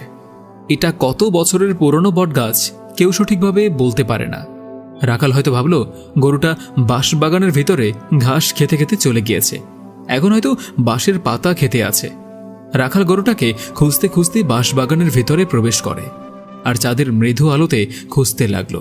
অনেক খোঁজাখুঁজি করার পর রাখাল ভাবল হয়তো এই বাঁশবাগানের ভিতরে গরুটা লুকিয়ে আছে। এখন অনেক রাত হয়েছে, কালকে সকালে গ্রামের মানুষজন নিয়ে এসে গরুটাকে খোঁজে বের করা যাবে। এই বলে রাখাল ছুটল তার বাড়ির উদ্দেশ্যে। আর দৈনিকের মতো করে 13 বছরের মেয়েগুলো হারিয়ে যেতে আছে। আমার বাবা ভাবল গ্রামে কোনো অশুভ শক্তি হানা দিয়েছে, কোনো ভালো তান্ত্রিক বা কাপালে নিয়ে আসতে হবে, আর আগের মতো করে গ্রামে সুখ শান্তি ফিরিয়ে আনতে হবে। কিন্তু এইসব হিন্দু তান্ত্রিক সম্প্রদায়ের উপর আমার দাদা বিশ্বাস করত না। ভারতের কলকাতার ভিতরে নির্জন এক গ্রামে এক সাধু বাস করত। সাধুর নাম ছিল রামের। অনেক দিনের স্বপ্ন স্বয়ং ইবলিস জিনের সর্দারকে তার বশীবরণ করবে। তান্ত্রিক রাম ভারতবর্ষে বসে জানতে পারে বাংলাদেশের বরিশাল বিভাগের এক গ্রামে স্বয়ং ইবলিস জিনের সর্দার তার পৈচাসী কর্মকাণ্ড চালাতে লাগল। তান্ত্রিক রাম ভাবল স্বয়ং ইবলিস জিনের সর্দারকে বশীকরণ করতে হলে তাকে বাংলাদেশে যেতে হবে। তান্ত্রিক রামের স্ত্রী তার ছেলেকে 18 দিনের নাবালক শিশু থাকতেই মৃত্যুবরণ করে। সেই থেকে তার ছেলেকে তান্ত্রিক নিজে তার মতো করেই বড় করতে লাগল। তান্ত্রিক রাম যেখানেই যেত তার একমাত্র আদরের ছেলেকে সাথে নিয়ে যেত। রাম এবারও ভাবল তার একমাত্র মা হারা ছোট আদরের ছেলেকে নিয়েই যাবে বাংলাদেশে। যেই ভাবা সেই কাজ। পাহাড় পর্বত পেরিয়ে বাংলাদেশে আসতে লাগল তান্ত্রিক রাম। বাংলাদেশে আসার পর তান্ত্রিক তার ধ্যান করার জন্য কোনো নিরিবিলি জায়গা খুঁজতে লাগল। তান্ত্রিক ভাবল আমাকে কোনো নিরাপদ জায়গা খুঁজে বের করতে হবে। তাই তান্ত্রিক তার ছেলেকে নিয়ে গ্রামের কাঁচা রাস্তা দিয়ে জঙ্গলের ভিতরে হাঁটতে লাগল। কিছু দূরে যাওয়ার পর তান্ত্রিকের চোখ যায় সেই পুরনো আমলের বটগাছের দিকে। তান্ত্রিক চারদিকে তাকিয়ে ভাবল এই জায়গাটা মানবশূন্য, এখানে বসে ধ্যান করলে কেউ বিরক্ত করতে পারবে না। তান্ত্রিক তার ছেলেকে নিয়ে চলতে লাগলো পুরনো বটগাছের নিচে। অনেক দূর থেকে আসার কারণে তান্ত্রিকের ছেলের খুব ক্ষুধা লাগে। বাবা, তুমি ওই পাশের নদী থেকে কিছু পানি নিয়ে আসো, আমি তোমার জন্য খাবারের ব্যবস্থা করছি। তান্ত্রিক রামের কথা মতো তার ছেলে চলে গেল নদীতে পানি আনতে। আর অন্যদিকে রাখাল বাঁশবাগানে গরু খুঁজতে আসতে লাগলো গ্রামের মানুষজন নিয়ে। আমি আগেই বলেছিলাম বাঁশবাগানের পশ্চিম দিকে সেই পুরনো আমলের বটগাছ। গ্রামের মানুষজন বাঁশবাগানের ভিতরে খুঁজতে লাগলো জমিদারের হারিয়ে যাওয়া গরু। তখন তারা গরু খুঁজতে খুঁজতে বাঁশবাগানের একদম গভীরে চলে যায়। আর গ্রামের কিছু মানুষের চোখ যায় পশ্চিম দিকের পুরনো বটগাছের দিকে। সবাই লক্ষ্য করল বটগাছের নিচে লালচে রঙের একটা ধুতি পরে বড় বড় চুল আর দাড়িগোফ নিয়ে ঝোলা থেকে কাঁচা মাংস বের করে আগুনে পোড়াতে লাগল। সবাই তখন ভাবল গ্রামের হারিয়ে যাওয়া মেয়েদের এই তান্ত্রিক হত্যা করে পুড়িয়ে খেয়ে ফেলে আর তাদেরকে জাদু করে ঘর থেকে নিয়ে আসে। সবাই তান্ত্রিক রামের কাছে যায় এবং তাকে প্রচুর মারতে থাকে। অনেক মারধর করার পর আমার দাদা রহিম হুজুরের কাছে তান্ত্রিক রামকে নিয়ে যায় গ্রামের লোকজন। আমি আগেই বলেছি দাদা তান্ত্রিক হিন্দু সম্প্রদায়ের লোকদের পছন্দ করে না। আর এই তান্ত্রিক ছিল একজন হিন্দু ধর্মের মানুষ, তার ওপর কালো জাদুকারী। গ্রামের লোকজন দাদাকে বলল তান্ত্রিক রামকে তারা নিজ চোখে মাংস পোড়াতে দেখেছে। তান্ত্রিক রামের ছেলে ক্ষুধা পাওয়ার জন্য তান্ত্রিক তার সাথে আনা কিছু ছাগলের মাংস ঝোলা থেকে বের করে পুড়িয়ে খাওয়ার জন্য তৈরি করছিল। কিন্তু গ্রামের মানুষ মাংস পোড়ানো দেখে তান্ত্রিক রামকে ভুল বোঝে। আর আমার দাদা হয়তো ভাবল এই তান্ত্রিকের জন্য গ্রামের অবস্থা খারাপ হয়ে যেতে লাগলো। দাদা তান্ত্রিকের কোনো কথা না শুনেই গ্রামবাসীকে বলে তান্ত্রিককে হত্যা করে তার দেহটা পুড়িয়ে বিষখালী নদীর তীরে আমাদের যে তেঁতুল গাছটা আছে ওই গাছের গোড়ায় পুঁতে দিতে। গ্রামের মানুষ আমার দাদাকে অনেক শ্রদ্ধা সম্মান করত, তাই তারা তান্ত্রিককে পিটিয়ে মারতে লাগলো। তান্ত্রিকের ছেলে দূর থেকে দেখতে লাগলো তার বাবাকে তার চোখের সামনে পিটিয়ে হত্যা করতে লাগলো। চোখের সামনে নিজের পিতার মৃত্যুদেহটা কতটা যে কষ্টকর এটা একমাত্র সেই বোঝে যার সাথে ঘটে। আস্তে আস্তে তান্ত্রিকের দেহটা মাটিতে লুটিয়ে পড়ে যায়। চলে যায় তান্ত্রিকের তাজা একটা প্রাণ। তান্ত্রিক মৃত্যুর সময় একটা কথা বলছিল, আমি কোনো অন্যায় করিনি। এদিকে এতিম হয়ে যায় তান্ত্রিকের মা হারা তার একমাত্র ছেলে। তান্ত্রিকের মৃত্যুদেহটা পুড়িয়ে রহিম হুজুরের কথা মতো বিষখালী নদীর তীরে তেঁতুল গাছের নিচে পুঁতে রাখে। তান্ত্রিকের ছেলে তখন মনে মনে ভাবে তার পিতাকে নির্দোষভাবে হত্যা করেছে এই গ্রামের মানুষ, একদিন সে ফিরে আসবে তান্ত্রিক রামের ছেলের নাম ছিল রাহু। রাহু শয়তানের পূজারী। রাহু তান্ত্রিক হল সেই ভারতবর্ষের রামতান্ত্রিকের ছেলে রাহু। তান্ত্রিক রামের মৃত্যুর পর তার ছেলে রাহু একলা হয়ে যায়, আর রাহু কাঁদতে কাঁদতে জঙ্গলের পাশ দিয়ে বয়ে যাওয়া নদীর তীর দিয়ে হাঁটতে লাগল। ক্ষুধার্ত রাহু ক্লান্ত শরীর নিয়ে একটা গাছের গোড়ের উপর বসে রইল। কখন যে ঘুমিয়ে পড়ল তার খেয়াল নেই। তখন কারো স্পর্শে রাহুর ঘুম ভেঙে যায়। একজন ফকির রাহুকে জিজ্ঞাসা করল, তুমি কে? আর এই গহীন জঙ্গলে তুমি একলা কি করো? তোমার বাড়ি কোথায়? তোমার বাবা মা কে? ফকিরের কথা শুনে রাহু কান্না জড়িত গলায় বলল, আমি ভারতবর্ষের এক গ্রামে আমার বাবার সাথে থাকতাম। আমার মা আমার 18 দিন বয়স থাকতেই মারা যায়। তারপরে আমার পিতা আমাকে মায়ের আর পিতার ভালোবাসা দিয়ে বড় করে। আমার পিতা ছিল একজন তান্ত্রিক। আমার পিতার স্বপ্ন ছিল স্বয়ং ইবলিস জিনের সর্দারকে বশীকরণ করার। আমার পিতা ভারতবর্ষে বসে জানতে পারে বাংলাদেশের বরিশাল বিভাগের এক গ্রামে স্বয়ং ইবলিস জিনের সর্দার আছে, আর তাই আমার পিতা আমাকে ভারতবর্ষ থেকে বাংলাদেশে নিয়ে আসে। সমস্ত কথা রাহু ফকিরকে খুলে বলল। ফকির রাহুর কথা শুনে রাহুর দিকে মমতা ভরা চোখ দিয়ে তাকিয়ে বলল, তুমি চিন্তা করো না রাহু, আজ থেকে তুমি আমার সাথে এই জঙ্গলেই থাকবে। আমিও তোমার বাবার মতো, আমিও একজন তান্ত্রিক।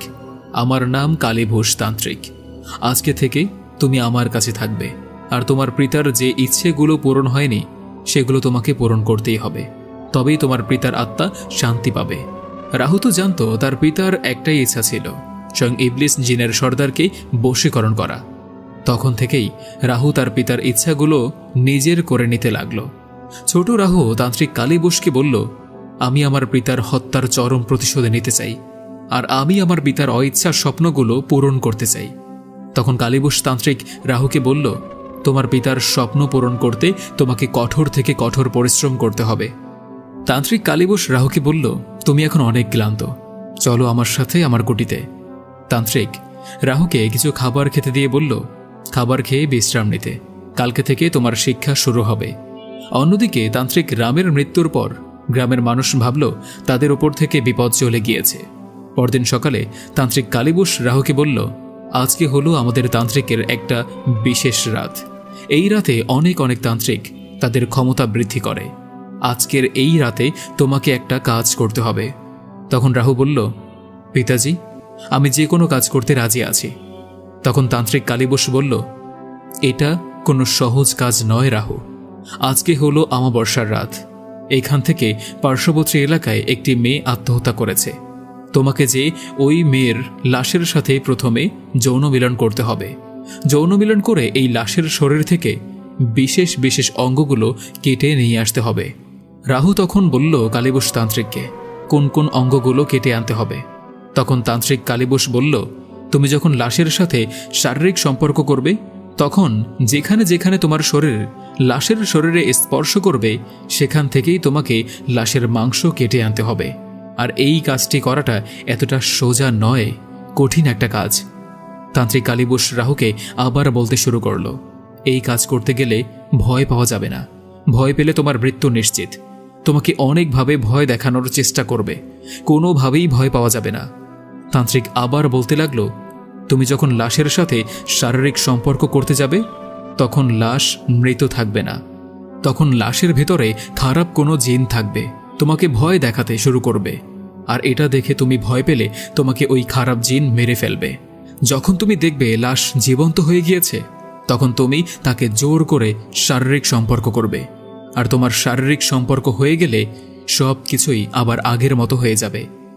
আমি কালীবুশ তান্ত্রিককে বললাম, পিতাজি, আমি তো অনেক ছোট, সবেমাত্র আমার বয়স 7 বছর। আমি কি এই লাশের সাথে শক্তিতে পেরে উঠব? আর আমি তো শারীরিক সম্পর্কের বিষয়ে কিছুই জানি না। এই কথা শুনে তান্ত্রিক কালীবুশ চরম হাসিতে ফেটে পড়ে। আমাকে তান্ত্রিক কালীবুশ উদ্দেশ্য করে বলে, ছোকরা, তুমি যখন যাবে তখন আমি তোমাকে একটা বিশেষ তৈল দিয়ে মালিশ করে দেব। আর এই তৈলের অনেক শক্তি। তুমি 7 বছরের বাচ্চা তখন 24 বছরের যুবকের মতোই শক্তিশালী হয়ে উঠবে, আর সব কিছু ভালোভাবেই উপভোগ করতে পারবে। রাত 12টার দিকে তান্ত্রিক কালীবুশ আমার কাছে এসে বলল, রাহু, যাওয়ার জন্য প্রস্তুত হও। আমি তাড়াহুড়ো করে তান্ত্রিকের সেই বিশেষ তৈল দিয়ে সারা শরীরে মালিশ করে নিলাম। সাথে করে একটা কোদাল আর একটা ধারালো ছুরিও নিয়ে নিলাম, আর একটা টর্চ। আমি বললাম, পিতাজি, আমি তো চিনি না, কিভাবে যাব? তান্ত্রিক কালীবুস বলল, আমার পালিত জিন তোমাকে রাস্তা দেখিয়ে নিয়ে যাবে। তখন লক্ষ্য করলাম তান্ত্রিকের কুটির বাহিরে একটা যুবক ছেলে এসে দাঁড়িয়ে রয়েছে। আমাকে উদ্দেশ্য করে বলে, আমার সাথে চলুন। তান্ত্রিক আমাকে বলল, রাহু, ভয় পাওয়া যাবে না। এদিকে আমি তান্ত্রিকের সেই পালিত জিন মানে সেই ছেলেটার পিছন পিছন হাঁটতে লাগলাম। আকাশের দিকে তাকিয়ে দেখি জ্যোৎস্না ভরা রাত। আকাশের ফাঁক দিয়ে চাঁদের আলো উকি মেরে আমাকে বলতে আছে, রাহু, যাস না, যাস না তুই। আমি চলতেই লাগলাম তান্ত্রিক কালীবুসের পালিত জিনের পিছন পিছন। আকাশের দিকে তাকিয়ে দেখি মেঘের আড়ালে কখনো চাঁদটি লুকিয়ে যায়, আবার কিছু সময় পর উকি মারে। আমাদের দুজনের মধ্যে অনেকটা দূরত্ব নিয়ে হাঁটতে আছি আমরা। এক সময় সব কিছুর নিরাপত্তা ভেঙে জিন আমাকে বলল, এসে গিয়েছি। এই বলে হাতের ইশারা দিয়ে আমাকে আমার থেকে অনেকটা দূরে একটা বাঁশ ঝাড় দেখিয়ে বলল, ওইখানে আত্মহত্যা করার মেয়েটির কবর রয়েছে। আর জিনটা বলল, এখন আমাকে যেতে হবে। এই বলে জিনটা শূন্যে মিলিয়ে গেল। আমি চারদিকে তাকিয়ে দেখলাম মানব শূন্য। হয়তো আমার এখান থেকে বসতবাড়ি অনেক দূরে। আমাবস্যার রাতে আমি একলা এই জঙ্গলের ভিতরে। অনেক দূর থেকে শিয়ালের ডাক ভেসে আসতে লাগলো বাতাসের সাথে। আমি এক পা করে যেতে লাগলাম কবরস্থানের কাছে। কবরস্থানের কাছে এসে দেখলাম বাঁশঝাড়টা দানবের মতো দাঁড়িয়ে রয়েছে, আর সব অন্ধকার হয়তো বাঁশঝাড়টাকে ঘিরে রেখেছে। তারপর আমি কবরস্থানের গেট খুলতে লাগলাম। গ্যাচ গ্যাচ শব্দ করে গেট খুলে গেল। আমি কবরস্থানের ভিতরে প্রবেশ করলাম। যত দূরে চাঁদের আলোতে চোখ যায় শুধু কবর দেখা যায়। আমি ভাবতে লাগলাম, এত কবরের ভিতরে আত্মহত্যা করা মেয়েটার কবর কোথায় খুঁজব? আমি কবরের ভিতর দিয়ে হাঁটতে লাগলাম।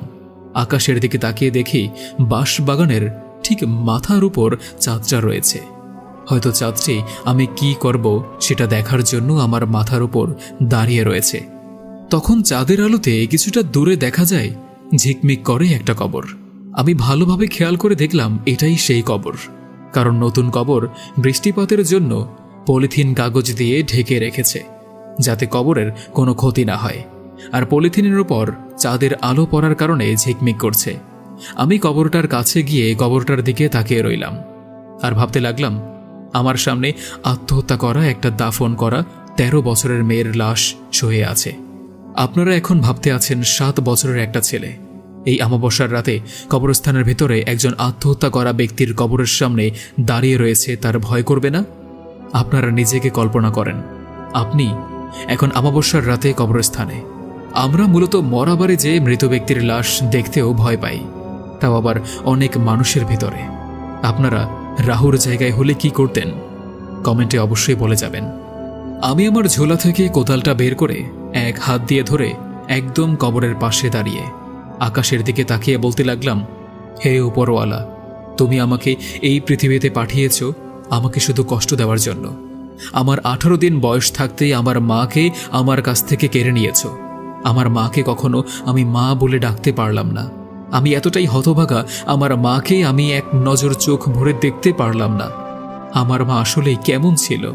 মায়ের পিতার ভালোবাসা দিয়ে আমাকে যেই পিতা এতটা বড় করেছে, আমি চোখের সামনে আমার পিতার মৃত্যু দেখেছি। আমি ছেলে হয়ে আমার পিতাকে বাঁচাতে পারলাম না, কেড়ে নিয়েছ আমার পিতাকে। আমি তো খারাপ হতে চাইনি। এত বড় পৃথিবীতে আমাকে তুমি একলা করে দিয়েছ, আর আমাকে করে দিয়েছ এতিম। এত বড় পৃথিবীতে আমার মতো একজন পাপী মানুষ থাকলে। এই বলে কবরে কোদাল চালাতে লাগলাম। তখন আকাশের জ্যোৎস্না ভরা রাতটা নিমেষেই অন্ধকার হয়ে গেল। আকাশে বিদ্যুৎ চমকাতে লাগলো, প্রচুর বাতাস বইতে শুরু করলো। কবরস্থানের বাঁশঝাড়টা হয়তো এখনই ভেঙে পড়ে যাবে। কবরের মাটি খুঁড়তে খুঁড়তে লক্ষ্য করলাম কাঁচা বাঁশ দেখা যায়। আমি একটা দীর্ঘশ্বাস ফেলে এক এক করে সব কবরের বাঁশ তুলতে লাগলাম। আমি কবরের ভেতর তাকিয়ে দেখি কবরে কোনো লাশ নেই। আমি অবাক দৃষ্টিতে তাকিয়ে রয়েছি কবরের ভিতরে আর ভাবতে লাগলাম, লাশটি কবর থেকে কোথায় চলে গেল? তখন আকাশে জোরে জোরে বজ্রপাত হতে লাগলো। তখন খেয়াল করলাম বাঁশ ঝাড়ের কাছ থেকে একটা মেইলি কান্না ভেসে আসতে লাগলো। আমি কবরের কাছ থেকে উঠে চারদিকে দেখতে লাগলাম। তখন দেখলাম কবরের গেটের বাইরে একদল শিয়াল সবুজ বর্ণ চোখ নিয়ে তাকিয়ে আছে আমার দিকে। হয়তো এখনই আমাকে চিড়ে খাবে, কিন্তু অদৃশ্য কোনো শক্তির কারণে শিয়ালগুলো কবরস্থানের ভিতরে প্রবেশ করতে পারে না। আমি কান্নার আওয়াজ অনুসরণ করে হাঁটতে লাগলাম। হাঁটতে হাঁটতে বাঁশঝাড়ের কাছে গিয়ে দাঁড়ালাম। তখন কান্নাটা থেমে গেল। তখন অনুভব করলাম বাঁশঝাড়ের উপর থেকে আমার গায়ে পানির মতো তরল কোনো পদার্থ আমার শরীরের উপরে পড়ল। আমি হাত দিয়ে ধরে নাকের কাছে নিয়ে দেখলাম পচা দুর্গন্ধ কিছু একটা হবে। আমি সাথে সাথে উপরে তাকিয়ে দেখলাম 13 বছরের দাফন করা সেই লাশটি বাঁশঝাড়ের সাথে ফাঁস দিয়ে ঝুলে আছে। মুখ থেকে জিহ্বাটা বেরিয়ে রয়েছে, চোখগুলো সাদা হয়ে গিয়েছে, নাক মুখ ফ্যাকাশে হয়ে রয়েছে। ঝুলন্ত অবস্থায় লাশটি আমার দিকে তাকিয়ে একটা বিশ্রী হাসি দিয়ে এক লাফ দিয়ে আমার সামনে এসে দাঁড়ালো, আর সাথে সাথে আমাকে এক হাত দিয়ে গলা চেপে ধরে শূন্যে জাগিয়ে তোলে। আমার শ্বাস প্রশ্বাস কমতে লাগলো, হয়তো এখনই মরে যাব। তখন আমাকে ধরে একটা আচার মারে, আর আমি ছিটকে অনেকটা দূরে কবরের ভিতর পড়ে যাই। তখন তান্ত্রিক কালীবুশের কথা আমার মনে পড়ে। তান্ত্রিক কালীবুশ আমাকে বলেছিল, লাশের শরীরের ভিতরে খারাপ জিন প্রবেশ করে তোমাকে ভয় দেখাবে। তুমি যদি ভয় পাও তোমাকে মেরে ফেলবে। তোমাকে লাশের সাথে জোর করে শারীরিক সম্পর্কও করতে হবে। আমি কবর থেকে উঠে লাশের দিকে ঘুরে দাঁড়ালাম। তখন আকাশে বিদ্যুৎ চমকানোর সাথে প্রচুর পরিমাণ বৃষ্টিও হতে শুরু করে। আমার পিতা বেঁচে থাকতে আমাকে একটা কথা বলেছিল, রাহু, জিন জাতির চেয়ে মানুষের শরীরে শক্তি বেশি থাকে, আর তুমি যদি ভয় পাও তবে তোমাকে ওরা ক্ষতি করবে, আর তোমার সাহস তোমাকে শক্তি যোগাবে। আত্মহত্যা করা লাশটি আমার দিকে আসতে লাগলো। বাতাসে চুলগুলো উঠতে লাগলো, জিভটা বেরিয়ে রয়েছে। আমি সাহস করে দাঁড়িয়ে রইলাম। লাশটি একদম আমার কাছে এসে আমাকে যখন ধরবে, আমি সাথে সাথে লাশটির কোমর ধরে মাটিতে পড়ে যাই। শুরু হয়ে যায় ধস্তাধস্তি, কখনো আমি উপরে, কখনো লাশটি। আমি তখন আমার কোমর থেকে গামছাটা খুলে ধস্তাধস্তি করা অবস্থায় লাশটির হাত বেঁধে ফেলি। তখন লাশটা সহ আমি পড়ে যাই একটা পুরনো ভাঙা কবরের ভিতরে। তখন ভাঙা বাঁশের জন্য লাশের পা আটকে যায়। আমি আমার গায়ের শার্টটা খুলে লাশের পা বেঁধে ফেলি। আমি লাশের জিভটা এক হাত দিয়ে মুখের ভিতরে ঢুকিয়ে দিলাম, আর আস্তে করে লাশের ফ্যাকাশে ঠোঁটে কিস খেলাম। তখন লক্ষ্য করলাম লাশটি আমার দিকে মায়া ভরা করুণ দৃষ্টিতে তাকিয়ে রয়েছে। হয়তো আমাকে বলতে চাচ্ছে আমি বেঁচে থাকতে শান্তি পেলাম না, আর মৃত্যুর পরও। তখন আমার মনে হলো, কি এমন হয়েছে এই মেয়ের সাথে যার জন্য এই মেয়ে আত্মহত্যা করেছে? আত্মহত্যা করা লাশটি তখন বলতে চাইল তার জীবনের ঘটনা। তখন তান্ত্রিক কালীবুশ আমার মগজে এসে বলতে লাগলো, রাহু, তোর সাথে ছলনা করতে আছে এই লাশ, যা করবি তাড়াতাড়ি কর, সময় নেই। লাশটি তখন বলতে চাইল তার জীবনের ঘটনা। আমি তান্ত্রিক কালীবুশের কথা মতো লাশটির দিকে খেয়াল করলাম। তখন লাশটি এক নজরে আমার দিকে অসহায়ের মতো চেয়ে রয়েছে। হয়তো লাশটি বলতে আছে, আমার সাথে এমন একটা কাজ করো না। আমি কোনো কিছু না ভেবেই আমি 13 বছরের আত্মহত্যা করা লাশটির কাছে গিয়ে মাথার কাছ থেকে চুলগুলো সরিয়ে কানের কাছে গিয়ে বললাম, আমাকে ক্ষমা করে দিস। তোর সাথে শারীরিক সম্পর্ক করার আমার কোনো ইচ্ছা নেই, কিন্তু আমার পিতাজির স্বপ্ন পূরণ করতে আমাকে বড় একজন তান্ত্রিক হতেই হবে, আর এটা আমার পরীক্ষা। তখন আকাশের দিকে তাকিয়ে দেখলাম আর কয়েক ঘন্টা বাকি আছে সকাল হওয়ার। আমি তাড়াতাড়ি আমার কাজ করতে মন দিলাম। আমি লাশটির গা থেকে সাদা কাপড় খুলতে লাগলাম। পুরোটা কাপড়গুলো খুলে আমি লাশটির দেহ দেখতে লাগলাম। সাদা উজ্জ্বল বর্ণের শরীর। আমি কয়েক মুহূর্ত লাশটিকে দেখতেই লাগলাম। তখন আকাশের বজ্রপাতের শব্দ আমার কানে ভেসে আসে। যে তান্ত্রিক কালীবুশ আমাকে বলেছিল লাশের সাথে শারীরিক সম্পর্ক করার সময় যেখানে আমার স্পর্শ লাগবে সেখান থেকেই মাংস কেটে নিয়ে আসতে হবে। আমি তখন আমার ঝোলা খুঁজতে থাকি। বজ্রপাতের আলোতে দেখলাম কিছুটা দূরে ঝোলাটা পড়ে আছে। আমি ঝোলাটার কাছে গিয়ে ছুরিটা বের করে লাশটির শরীর কাটতে লাগলাম। তারপরে সব কিছু ব্যাগে ভরে হাঁটতে লাগলাম তান্ত্রিক কালীবুশের কাছে। তখন পিছন থেকে অনেকবার কান্না জড়িত কণ্ঠে বলল, দিয়ে যা, আমার শরীর নিয়ে যাস না। আমি পিছনে না তাকিয়ে সোজা হাঁটতে লাগলাম। আমি যখন তান্ত্রিক কালীবুশের কুটিতে প্রবেশ করলাম তখন দূর থেকে আজানের ধ্বনি আসতে লাগলো। আমাকে দেখে তান্ত্রিক কালীবোস তান্ত্রিক বলল, ছোকরা, সঠিক টাইমেই আসছো। তবে আমি তান্ত্রিক কালীবোসকে আমার হাত থেকে ব্যাগটা বাড়িয়ে দিলাম তান্ত্রিকের কাছে। তান্ত্রিক ব্যাগটা একটা কাঁসা পিতলের কাছে রেখে সব কিছু বাহির করতে লাগলো আর আমাকে বলল, বাহ রাহুল, বাহ, আজকে আমি তোর সাহস দেখে তোর উপর অনেক খুশি হলাম। আমি জানতাম তুই পারবি, কারণ তোর শরীরেও একজন শক্তিশালী তান্ত্রিকের রক্ত। তান্ত্রিক কালীবোস আমার দিকে একটু হাসি দিয়ে বলল, লাস্টের কোনো জায়গা বাদ দিলেন রাহু? আমি বললাম, পিতাজি, হয়ে গিয়েছে প্রথম তো, আমি ভাবছি এরপর থেকে প্রায়ই যৌনমিলন করব। তান্ত্রিক কালীবোস বলল, আচ্ছা ঠিক আছে ছোকরা, এখন শোয়ে পড়, অনেক দখল গিয়েছে তোর ওপর। আর তান্ত্রিক লাশের মাংসগুলো একটি মাটির হাঁড়িতে রেখে দিয়েছে। আর এভাবে কয়েকদিন যাওয়ার পর আমার দাদা রহিম হুজুর ভাবল, তান্ত্রিক রামের মৃত্যুর পর গ্রামে শান্তি ফিরে আসবে। এই কথা ভাবতে ভাবতে দাদা বাড়ি যেতে লাগলো। তখন আমার বাবা আমার দাদুকে বলল, বাবা, আমাদের দক্ষিণ দিকের ধানের জমির পাশে যেই নালাটা আছে না, ওই নালাটার কাছে ধানের জমির পানি টেনে যাওয়ার কারণে ওইখানে আমাদের ধানের জমির প্রচুর মাছ আটকে পড়েছে। কারণ পানি কমে যাওয়ার সাথে সাথে জমির মাছ নালায় আটকে পড়েছে। আপনি তো জানেন, ছোটবেলা থেকেই আমি মাছ ধরতে পছন্দ করি। আমি মনে মনে ভাবছি আমি দক্ষিণ দিকের জমির নালায় মাছ ধরতে যাব। আমার দাদা রহিম হুজুর বলল, সবই বুঝলাম, তুমি এতটা বড় হয়ে গিয়েছ, তবে এখনো বাচ্চা রয়ে গিয়েছ। তোমার ছোটবেলা থেকেই মাছ ধরার শখ, তাই আমি তোমাকে বারণ করব না। সাবধানে মাছ ধরতে যাবে আর সন্ধ্যা হওয়ার আগেই ফিরে আসবে। এই বলে দাদা ঘরে প্রবেশ করল। তখন আমার বাবা মনে মনে ঠিক করলো অনেকদিন পর মাছ ধরতে যাবে, সাথে একজনকে নিয়ে যাবে। তখন আমার বাবা বলল, সাথে একজনকে যদি নিয়ে যাই তবে তো সে আমাকে মাছ ধরতে দেবে না, কারণ আমি বাবার পাশাপাশি আমাদের জমিদারি সামলাই।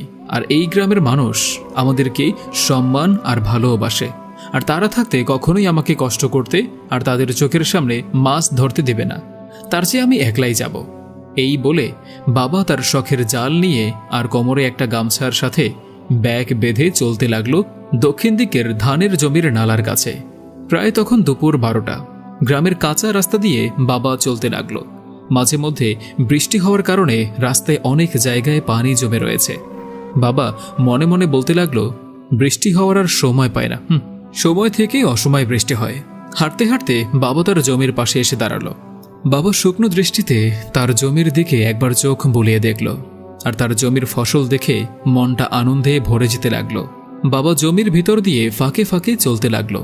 তখন সূর্যটা একদম মাথার ওপর অনেক দূরে দেখা যায় জমির নালাটা। নালাটার পাশে একটা জাম গাছ রয়েছে। বাবা দেখল নালার পাশের জাম গাছটিতে প্রচুর কালো কালো কাক বসে আছে। বাবা নালাটির যতই কাছে যায় ততই একটা পচা গন্ধ নাকে ভেসে আসতে থাকে। বাবা ভাবল হয়তো মাছ পচে গন্ধ ছড়াচ্ছে। বাবা নালাটির খুব কাছে আসতেই কাকগুলো একসাথে কাকা কাকা করে আকাশে উঠতে লাগলো। বাবার নালার পানিতে চোখ যেতেই বাবা ছিটকে জমির ভিতরে পড়ে যায়। কারণ যেই মেয়েগুলো এতদিন ধরে ঘর থেকে নিখোঁজ হয়ে যেত, তাদের উলঙ্গ নগ্ন লাশগুলো এই নালার পানিতে ভাসতে লাগলো। সবাই তো এটাই জানতো তান্ত্রিক রাম মেয়েগুলোকে ঘর থেকে বের করে নিয়ে পুড়িয়ে খেত। গ্রামের মানুষ তো নিজ চোখে দেখেছে, আর হাতে নাতে ধরে আমাদের কাছেও নিয়ে আসলো। আর আমার বাবা সব কিছু শুনে রামকে গ্রামবাসীদের হাতে তুলে দেয়। গ্রামবাসীরা রামকে হত্যা করে এবং পুড়িয়েও ফেলে। তবে কি রামকে অন্যায়ভাবে হত্যা করা হয়েছে? তবে এই মেয়েগুলোকে কে ঘর থেকে বের করে উলঙ্গ নগ্ন করে হত্যা করছে? আর যতগুলো মৃত মেয়ে এখানে আছে সবগুলোর বয়স 13ই হবে। আর এই 13 বছরের মেয়েদের সাথে কার এমন শত্রুতা থাকতে পারে? আর এই মেয়েগুলোকে হত্যা করার পেছনে কোনো রহস্য অবশ্যই আছে। আমাকে সব রহস্যগুলো বের করতে হবে। এইদিকে তান্ত্রিক কালীবোস রাহুকে বলল, আজ থেকে ঠিক 3 দিন পর নগ্ন অমাবস্যার প্রথম তিথি। এই নগ্ন তিথিতে তোমার দ্বিতীয় কাজ করতে হবে। প্রথম কাজটার চেয়ে দ্বিতীয় কাজটা অনেকটা কঠিন। আমি বললাম, পিতাজি, যতই কঠিন কাজ হোক না কেন আমি অবশ্যই করতে পারবো। তখন তান্ত্রিক কালীবোস একটা হাসি দিয়ে বলল, আমি জানি তুমি পারবে, আর তোমাকে পারতেই হবে। তুমি এই 3 দিনে নিজেকে তৈরি করো। আমি বললাম, ঠিক আছে পিতাজি, কিন্তু নগ্ন অমাবস্যার অতিথিয়ে কী কাজ করতে হবে সেটা যদি একটু বলতেন। তখন কালীবোস তান্ত্রিক বলল, রাহু শোন, এই কথা আগে বলতে হয় না। আমাদের চারপাশে অনেক রকমের খারাপ জিন পিচাস আছে, তারা আমাদের সব সময় চায় ক্ষতি করতে। আর এই নগ্ন অমাবস্যার তিথির কথা ওরা আগে শুনে ফেললে তবে তোমার অনেক ক্ষতি করার চেষ্টা করবে। আজ থেকে 3 দিন পর আমি তোমাকে সব বলবো। তখন তান্ত্রিক আকাশের দিকে তাকিয়ে রাহুকে বলল, এখন দুপুর অনেকটাই হয়ে গিয়েছে, তুমি পাশের নদী থেকে ডুব দিয়ে আসো, আমি তোমার খাবারের ব্যবস্থা করতেছি। এতদিন রাহু তান্ত্রিকের কাছে